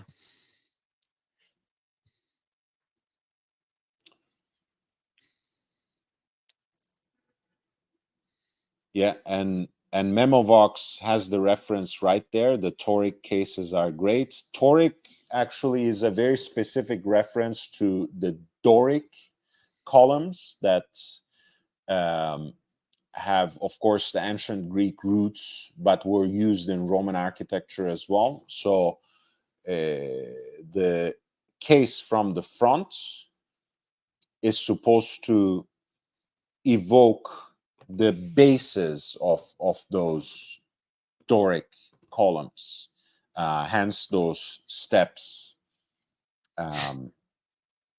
Yeah, it's a great design. A little baroque for today's tastes, I have to say. And that was kind of, you know, that's the way I talked about it. Swiss. My expression was, it's the flight of the Icarus. You know, it's they flew too close to the sun. It's a brand that has a very strong identity for a small brand, very high standards that they set for themselves, and I feel like it was, especially in the true Michel Parmigiani era, it was hard for them to live up to that standard and still serially produce watches. Yep. But to be fair, with these kind of watches, it's the same for pretty much every brand. Like I don't know, like Chopard, for example. Mm. Chopard has the same problem. I mean, who buys Chopard at retail? It is extremely niche, an extremely niche brand, because they only do those you know, very high-end complicated watches that have a very strong, you know, unique design for the most of them. Mhm. And yeah, it's hard to sell. It's hard to sell. You know, the funny thing is, Chopard, which happens to have its LUC manufacturer in Fleurier, right next door. They're very much like Parmigiani Fleurier. The parallel is, inspired even more than just the proximity, except with an important difference. So Parmigiani was the independent brand of Michel Parmigiani that had the Sandoz Family Foundation as the patron. In Chopard, at least for the longest time, it's basically the patron and the leader of the company is the same, and the patron is Karl Friedrich Schäufele, and it's the guy who has number one Place Vendôme. So it's they have a little bit of money to go around to fund their pet projects. It's like they don't even need to sell watches, and you can see that in some of their most amazing creations. I mean, it's like it's really a reflection of Schäufele's own passion rather than some marketing concoction. Yeah. I mean, Chopard is mostly a jewelry brand, whereas Parmigiani is a watch brand. Right. So, yeah. You know what my favorite Chopard watch is? Let me see if I can find it here. Do you have a favorite Chopard? Do you like any Chopard? Yeah. Can you guess which one? I think I already said it a few times. Give me one clue. It's pretty massive. It's pretty massive. I actually don't know. It is the Quattro. Ah. The one that has 4 barrels inside, so that's why it's huge. Big hunk of gold, but it's actually very, very beautiful. I had the pleasure of seeing it on my wrist a few times, and it has one of my favorite complications, the retrograde jumping hour, and I love it. It's beautiful. I love that watch. It's funny enough, as a limited edition, that watch is still not sold out. They still have, because it's so it is extremely niche and it's so expensive. Yeah, I think it's like 50K or something like this, a bit more, man. Yeah, we were just Crazy talking about exactly that, right? Who buys Chopard at list price right here, by the way, that watch, and just listen to this. I mean, it's the sound as well.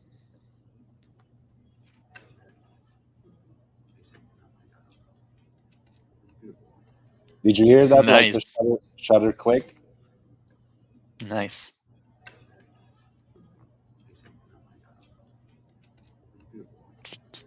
Yeah. Beautiful. I said it was retrograde. It's not retrograde. It was a mistake. But it's just jumping hour with 60 minutes hand. But it's an intelligent design too, because you look have how clean. Look how clean the dial is. Yeah, and it's and clean. You know why? No bullshit. No stupid that's Grand Feu enamel. Yeah, and look at the case. Look at the on lugs. Gold. They on look great. Grand Feu enamel on gold. That's the on gold. Yeah, you can see it. My favorites, and this, funny enough, again, this is a watch that sells for pennies on the dollar on the secondary markets. Let me see if I can.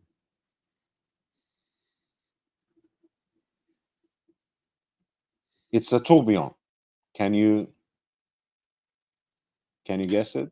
Tourbillon.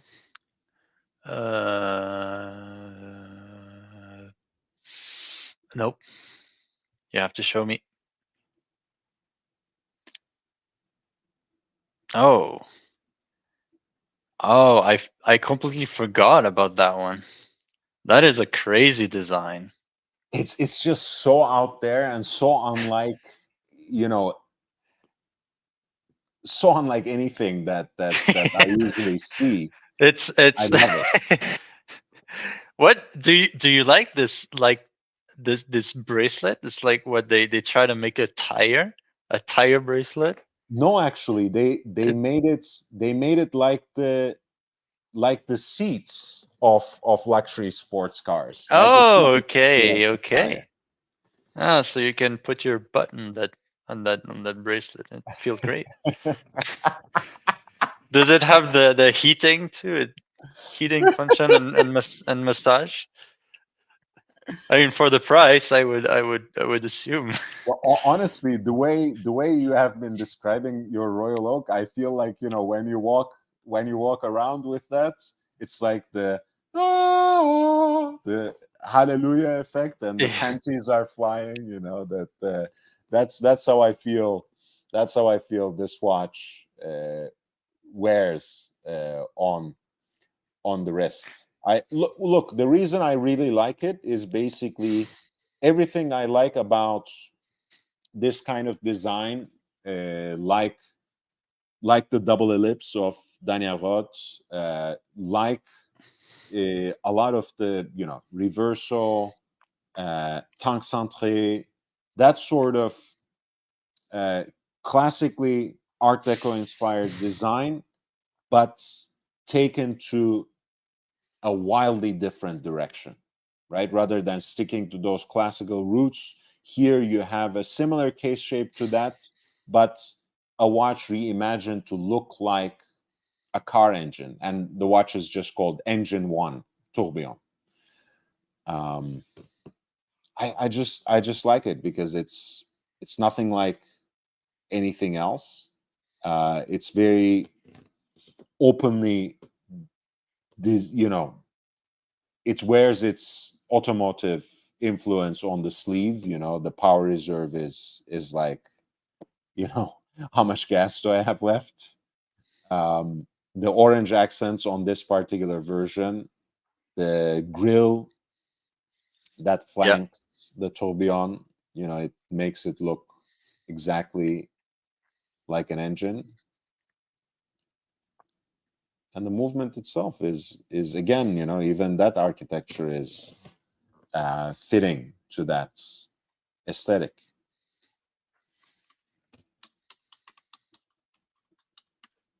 Yeah, unfortunately, no butt warming for the leather strap. Ah, that's too bad.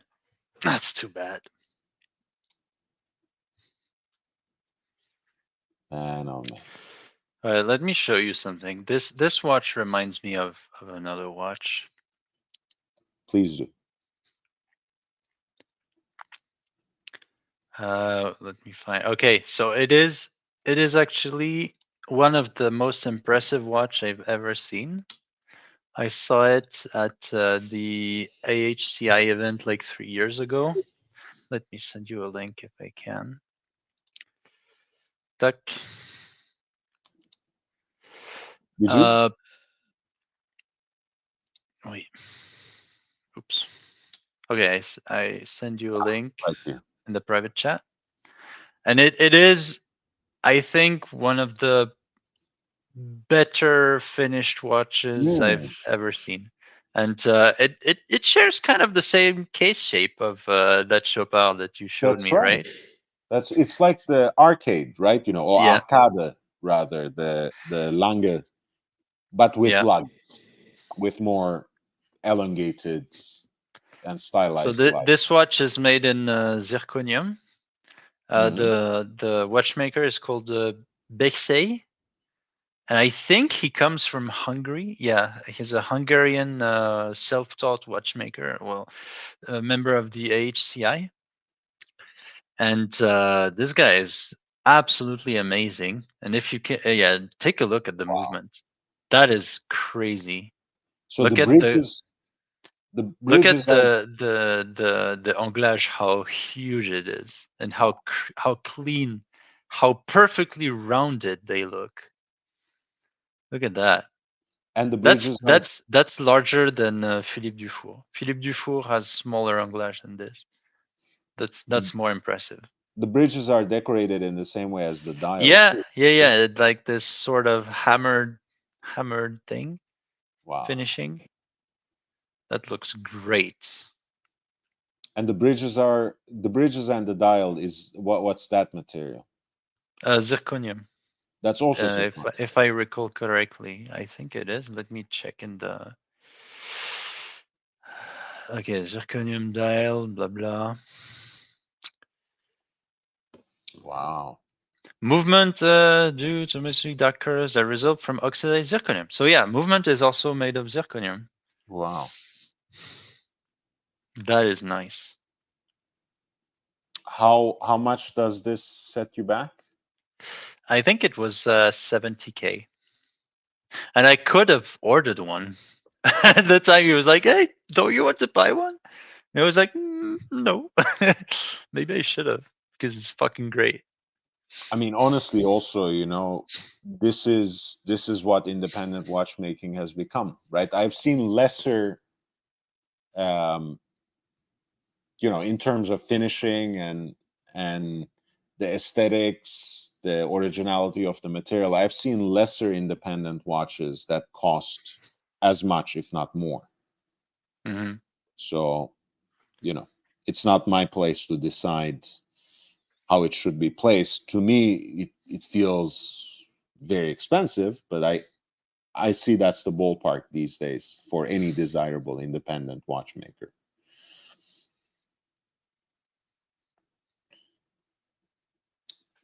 And it's so much better than the rendering that we have here. Yeah. Even I don't know if there's a close up of the hands. The hands are the most. He worked really hard on these hands. Maybe there's a photo that's What about this? Just look at this. So there's the inner texturing, the outer. He basically made the anglage with sharp angles all over. He blued the hands and then polished the top, so you only get the anglage that has the oxidation. That looks really great. I love it. And same, look at this. Look at the small seconds hand. See how much work he put into that. Full anglage. There's that inner shaving inside, that scallop, and then once again the bluing process, and then polishing again.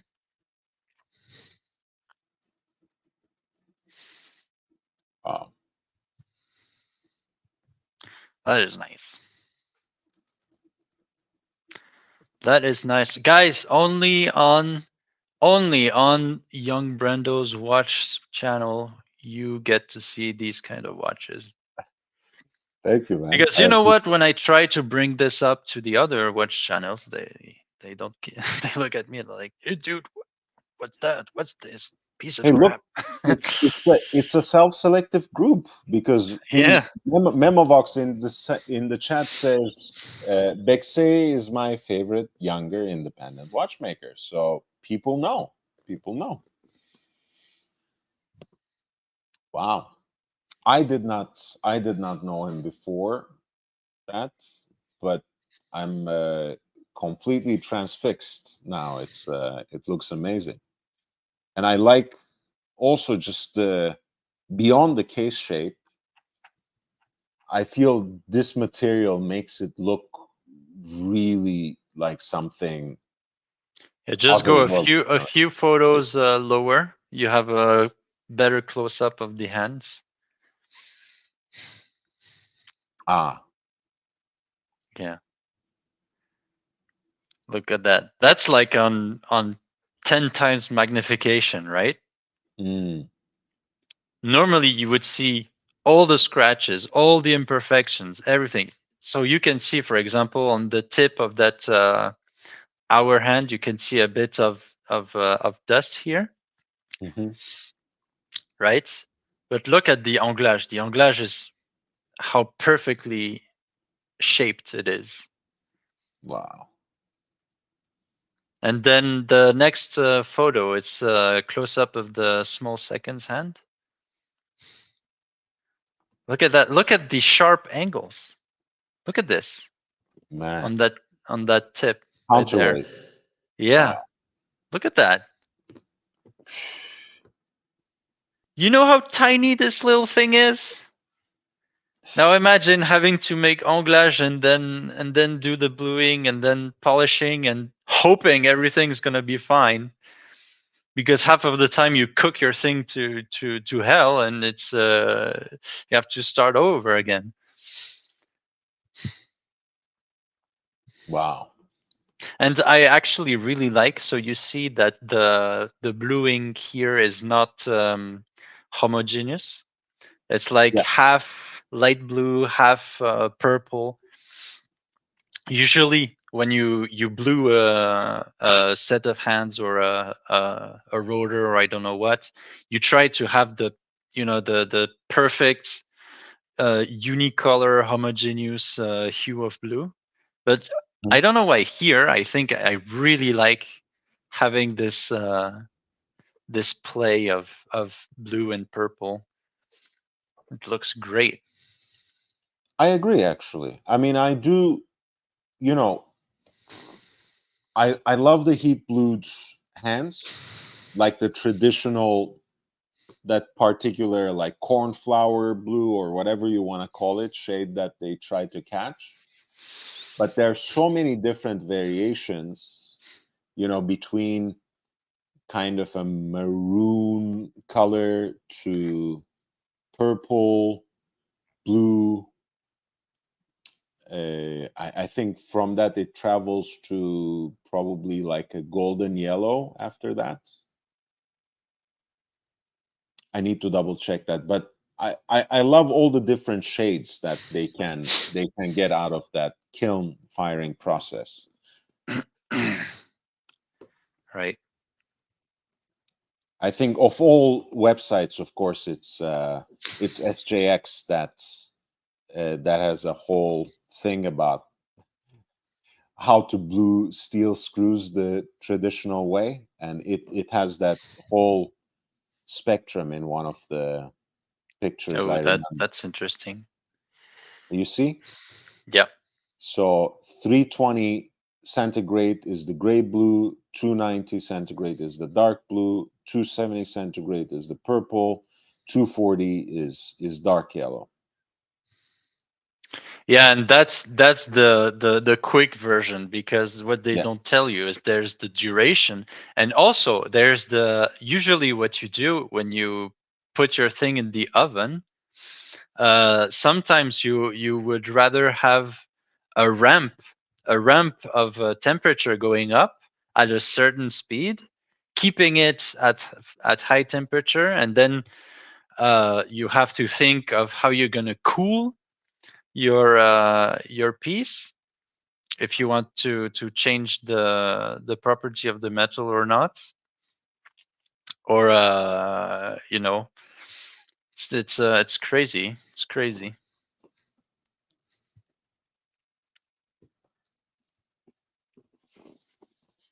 Incredible.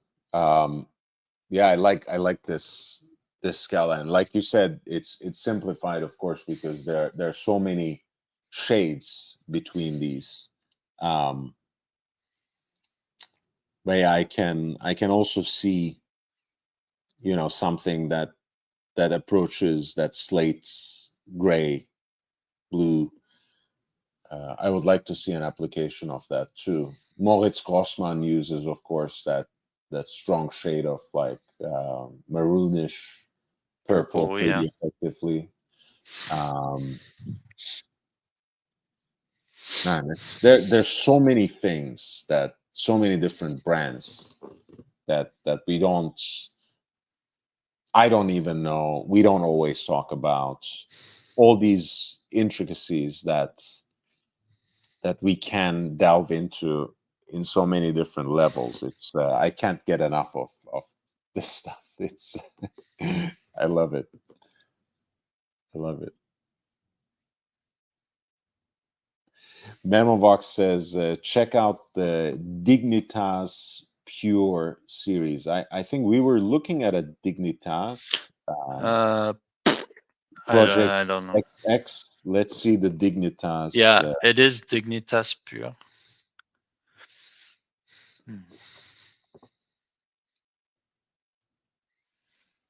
The entire series is a little more classically inclined. Like, it reminds me of Lang und Heine in a way, at some level, but much more original, of course. Don't take me wrong. I don't think it. But the Louis 16 hands, I think these are called. Fleur de Lis country there. Insane.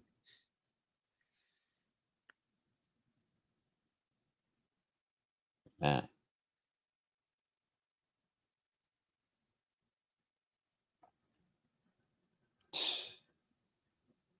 And also, I'm pretty sure if you order one of these watches, you can just customize it however you like. The hands, the dial, whatever. He can make it, no problem. Wow. Look at that big onglage on those bridges. Oh, I should say cocks. You know, it's it's a cock. It's a fourth wheel cock. They're nice.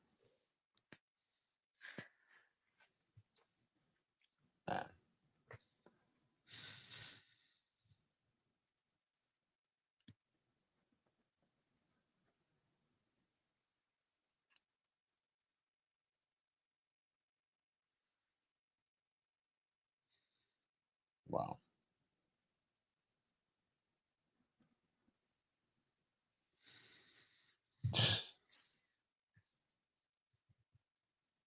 He does that on the cases too. Wow. The hand engraving.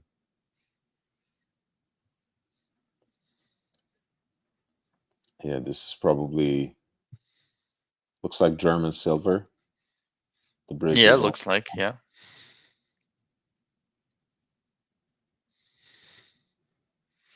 Man. Whew. So yeah, we went on a bit of a tangent, but your Chopin reminded me of that watch. So Incredible. there we go. Flawedland 99.99 says beautiful.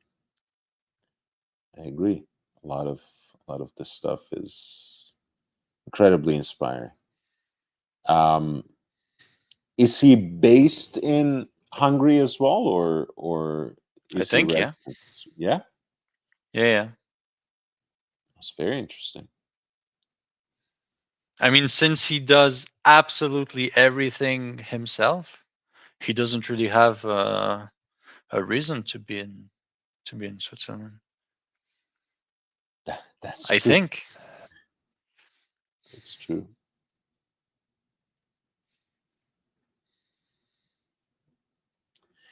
By the way, if you guys want something that's a little more muted, I think he has some round cases as well, right? I think we saw it on the website just before. If you go back, right there, this one, yeah. Vox, it's called. Okay. Oh, okay. So it's a Sonny watch. Look at that! Look at that movement. Damn, that's a sexy. Look at the size of those those Rubies. rubies.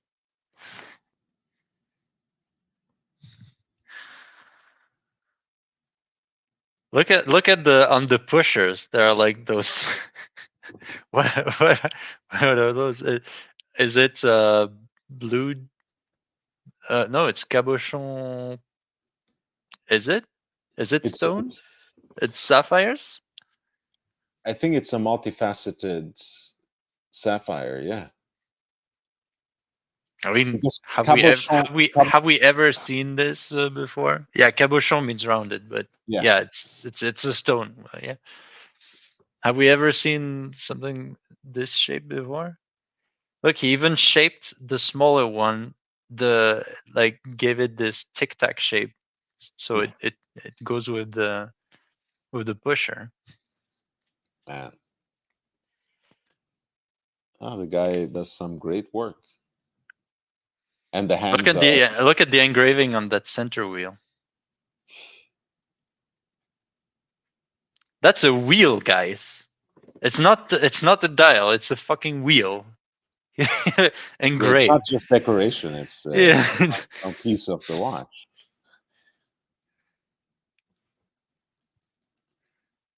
And same thing again. You have that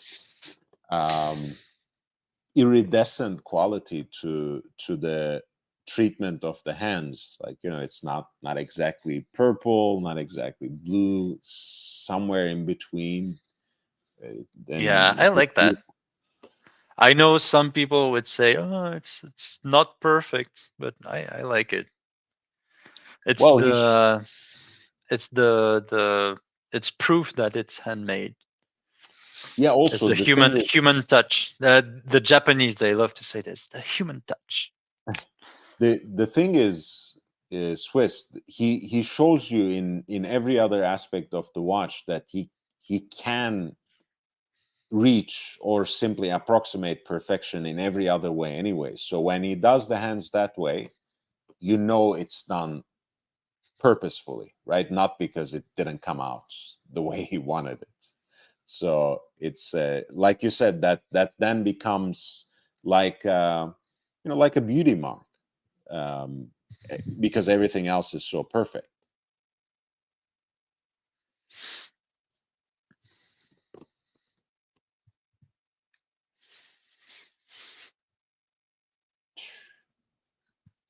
Wow.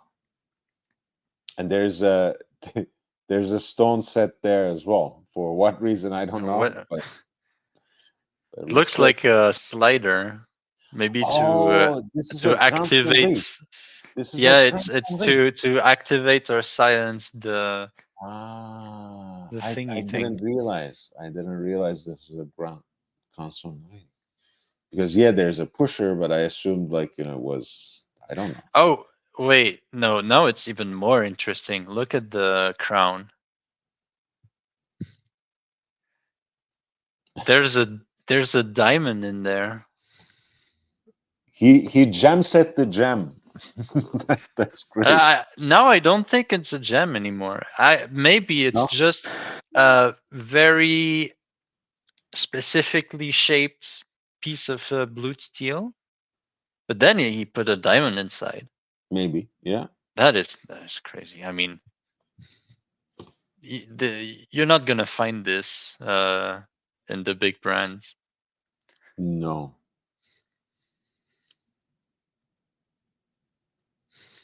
Maybe it's the quick release for the strap. Big button.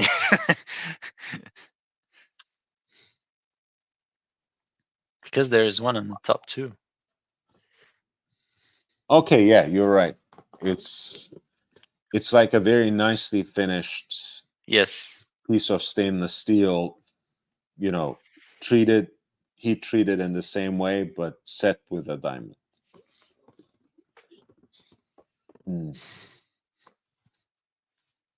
Wow. This probably is $250,000 at least. Yeah, maybe even more.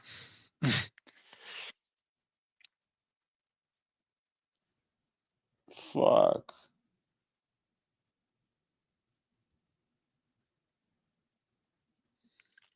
Even look at the top striker. He gave it that shape. Notch. So Yeah. yes. So it actually fits in that other piece. Man. that's really nice. Phew. What a watch. What a watch.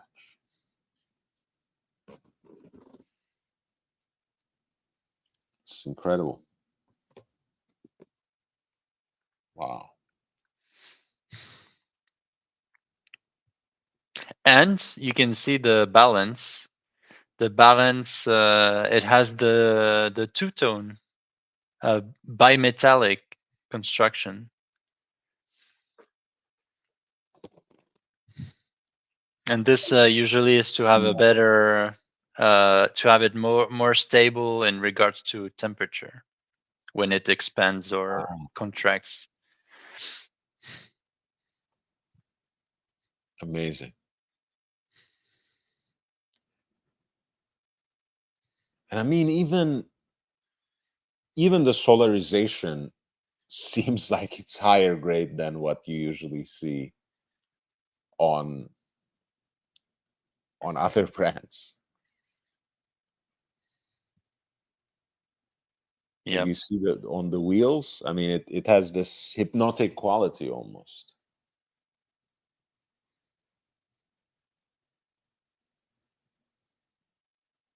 Wow. As they say, you know, you have these memes on the internet, like if I win the lottery, I wouldn't tell anyone, but there would be signs.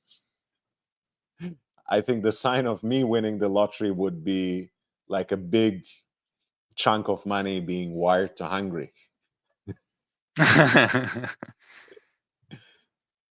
Okay, I'll get the Vox.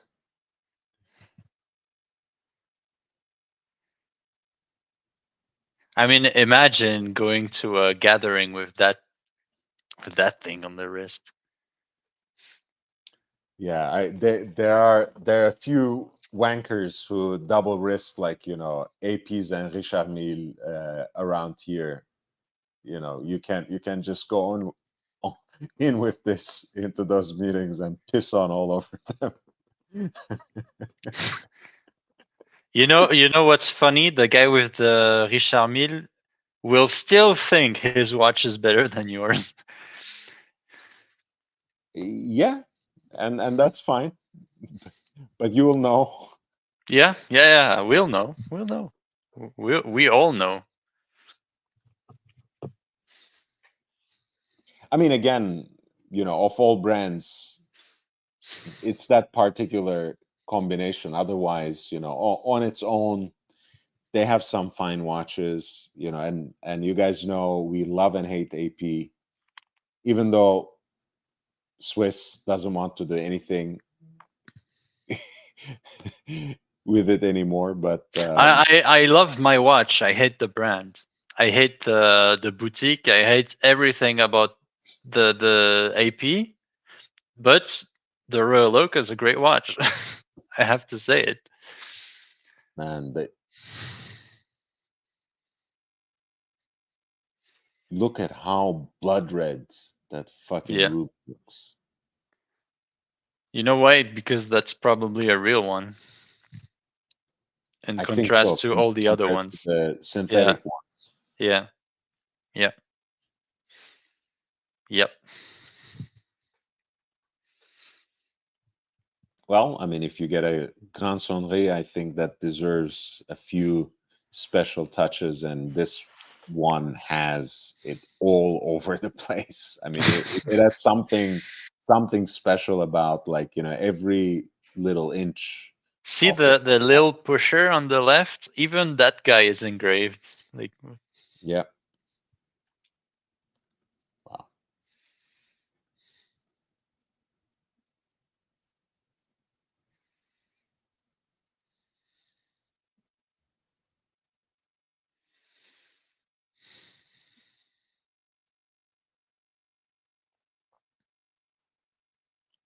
Do you see?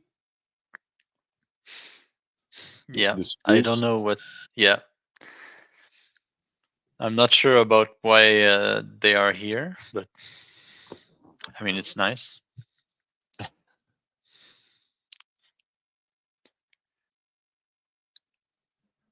Man. All right, it's past midnight now. We are on March 1st, officially leaving behind the leap day, which will only come to greet us again in 2008. Swiss, do you 28. think we'll make it? I don't know. I don't know. Crazy things happening in Eastern Europe. I don't know, man. Memovox says Bexe is out of a Hungarian watchmaker family, still based in Hungary. Apes says Swiss. When's the next Swiss and John show? I don't know. There is none planned for now, simply because I have too much shit to do in real life, so I cannot keep a schedule. So yeah, I am on a hiatus for now. I'm trying to figure out a way to give full control to John on the channel, but it's surprisingly complicated. Wait, But I'm still, why would that be complicated though? because it is tied to my Google account, and I there's see. a ton of I don't know how to unmix all of that mess. I'm still trying to figure out, but yeah. So I mean, he can launch a live or video whenever he wants. That's not a problem. And but I don't have the time. Yeah, but then it wouldn't be Swiss and John show, right? I mean, Right. it's you have to have both characters. It would for- be John and John show. It would That's be it. the Higgins show. Yeah, John and Higgins. Yeah, I think trust me, he can pull out more characters even. Even that. He can have a whole conversation just like me for 4 hours and a half and more. But yeah, it wouldn't be the same show. So the answer to Apes' question is unfortunately not yet. Not yet. To be Nope. announced. To be announced. It's gonna happen. Swiss, do you have any other news? Anything that you are chasing? I know there's always something that you have your eye on that you want to at least seek out. I know it's probably the Vacheron perpetual calendar still that's on the back of your mind. Anything else? Anything different? No, I have no watches on my mind. Yeah. I have none because I cannot put more money into watches. So either I sell a Rolex, which actually might happen at some point, and then I might buy something else. But for now, that's not the plan. And yeah, I don't really have any watches that like I'm dying to get right now. So yeah, nothing's gonna move.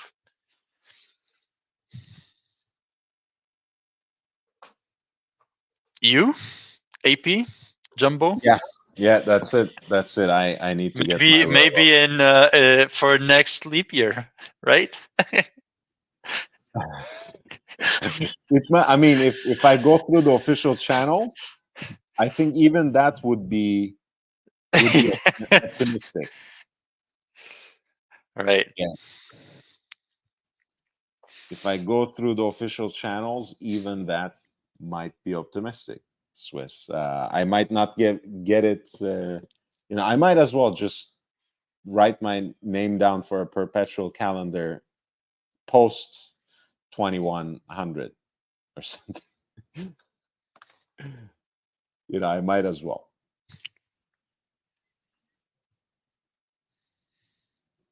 Yeah, I think it's like their policy that don't give jumbos as first watches. Are you already a AP client? No, I'm not. I've Oh. never bought a watch from them. No. Dude, you're fucked. You're never getting it. I mean, let's be honest. If Yeah. it was maybe a 41 or maybe, but jumbo, ouch. Yeah, I mean, even the 37, like you said, they don't even sell anymore to men. Apparently, I can always say, like, this is this is for my wedding anniversary, or like my marriage gift to my bride to be, or something. But Yeah, but I mean, then you good. have to drag her to the boutique, and she has to play along. It might work, to be honest. It might work. I think they are extremely happy to sell watches to women right now, for some reason. Not for some reason. You know exactly why it is, Swiss. Why are we playing dumb here? No, because they are. Look, I mean, it plays right into the idea of representation they embody at the executive level. So for that message to translate and resonate, the easiest way of doing that is to have more woman collectors. It's very simple, that they have the America's CEO is a woman, the CEO is a woman, the technical director, the head of complications is a woman. They have a couple. The owner is a woman. Well, I mean, I think it's a brother and sister. She moved on, I think, in the sense, like, I think she gave up the presidency position on the foundation to someone else. Let me check that.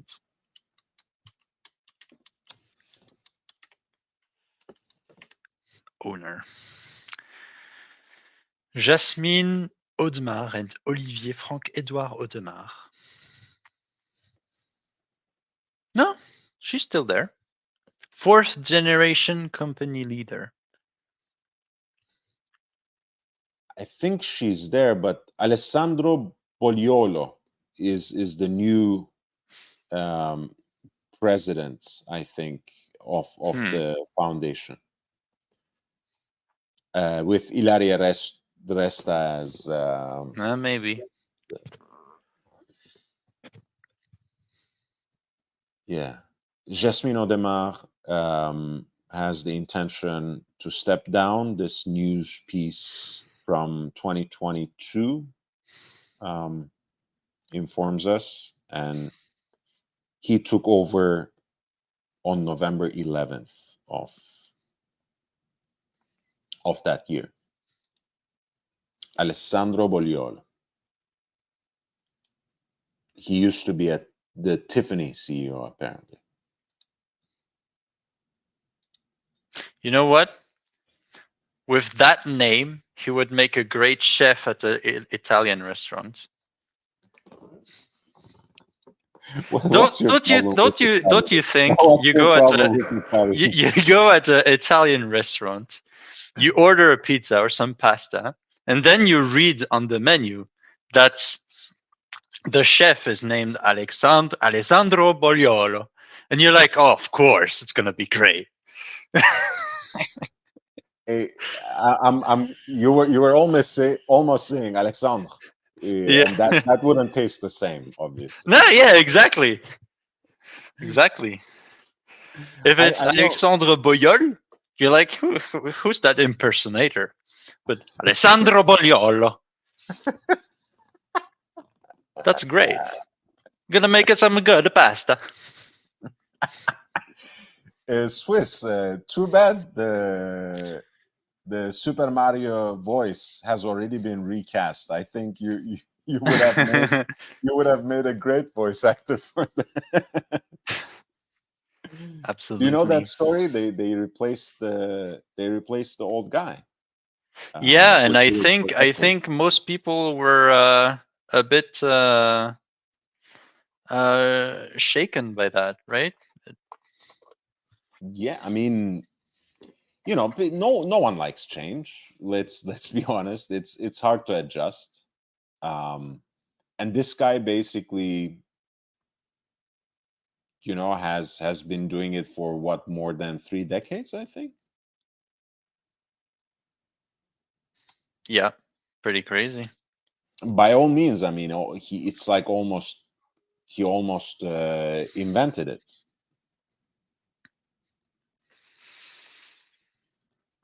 And the funny story about it is that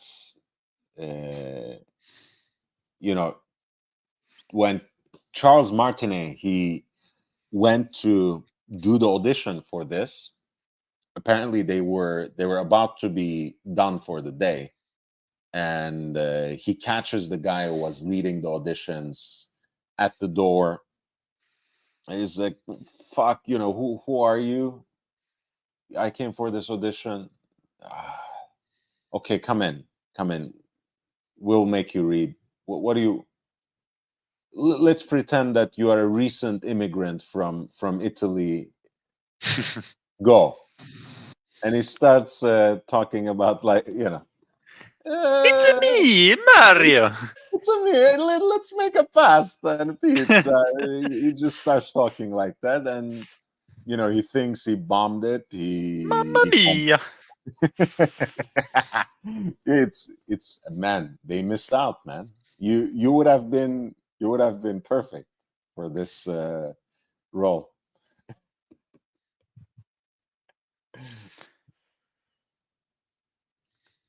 Yeah, so he thinks he bombed it, but then they call him back, and the rest is history, as they say.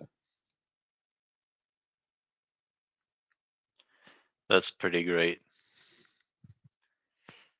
Yeah, and I think it was recast just last year. I mean, it hasn't been much. Okay, on that note, guys, thank you so much. Thank you for helping me celebrate all the greats who have been on the panel: Basil's Bezels, JB, Evan, Peruka.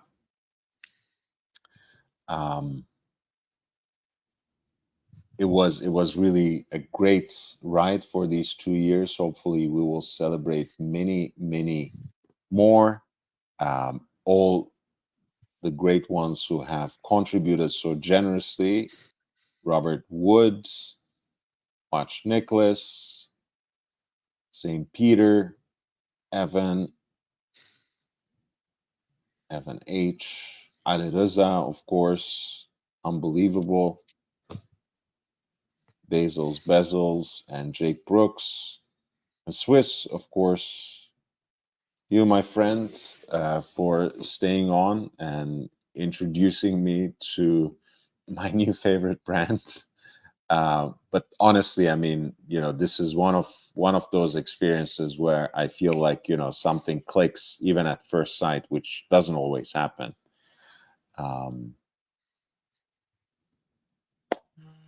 This has been wonderful. So thank you again. Thank you for everything. Yep. Please don't forget to hit the like button. Please don't forget to enjoy your new month. It is March 1st. I'm still to arrange it. I even forwarded it past 4 a.m. So I will reset the calendar before I go to sleep tonight. On this occasion that we celebrated now for the second time, that we celebrate once a year on a day that we only get to live in every 4 years. Thank you for participating. I want to take a look before we close on the results from the poll. Patek was the crushing majority, for better or worse, 59%. Other brands specify in the chats, for which there were a lot of interesting contenders. My other brand was IWC. I know Frank and Honest presented Lange 1815 perpetual calendar with the Rattrapante chronograph. Breguet got 10% of the votes. Audemars Piguet 8. St. Peter, of course, shared his favorites. MB&F Perpetual Evo, Moser Perpetual 1, and also the Perpetual Calendar in the Streamliner case was another great example of the more inventive, independent spirit of the Perpetual Calendar chronograph, juxtaposed to the established prestige brands like Patek, like Breguet, like Audemars Piguet, like even Blancpain, JLC, of course, was mentioned, you know, in all its guises: Reverso, Perpetual Calendar, Master, Ultra Thin, and of course, the Polaris Perpetual Calendar, which happens to be one of my perennial favorites. I don't know how I didn't bring it up before, so this seems to be a good way to close the show. I think there's some deals to be had on the secondary markets, but they have been bumping the list price so much every so often that the secondary market gets pulled up as well. But I really like this watch. Again, because it's so much different than everything else out there, right? You know, to combine a true dive watch with one of the best executions of the Perpetual Calendar in terms of the ease of setting it. I like it. I like it quite a bit, and it's you know, it's a blue dial sports watch. Who doesn't like that? Comes on a full bracelet in stainless steel, but you can put it on a rubber band as well. It has actual water resistance, and for something like this, that's quite impressive.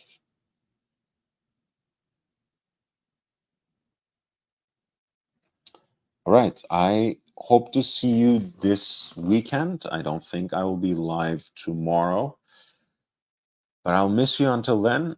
I'm so glad to be back on this regular schedule again, where I'm doing at least 3 live streams, but there's heaps of other kinds of contents that I keep sharing with you exclusively with the members. So don't forget to check out the membership program. There's so many membership gifts that have been given. I hope you like the exclusive content that you're seeing there. That's going to expand. Unfortunately, at some point, some of the content that we have freely available might migrate back there. But that being said, I upload at least 3 videos every week for public consumption. So do feel free to check those out. Send out the links, which helps me expand the community that we have built here. We have seen it in action tonight on the panel. We all come together around passion for and knowledge of wristwatches. Sometimes we talk about things that are extremely popular and almost universally relatable. Other times it's it's the Swiss and Young Brando show here, where we talk about obscure young independent watchmakers that no one else seems to care about, except for Memovox in the audience. But it's always great fun, and it's always in the service of the audience, and it's always for the love of horology.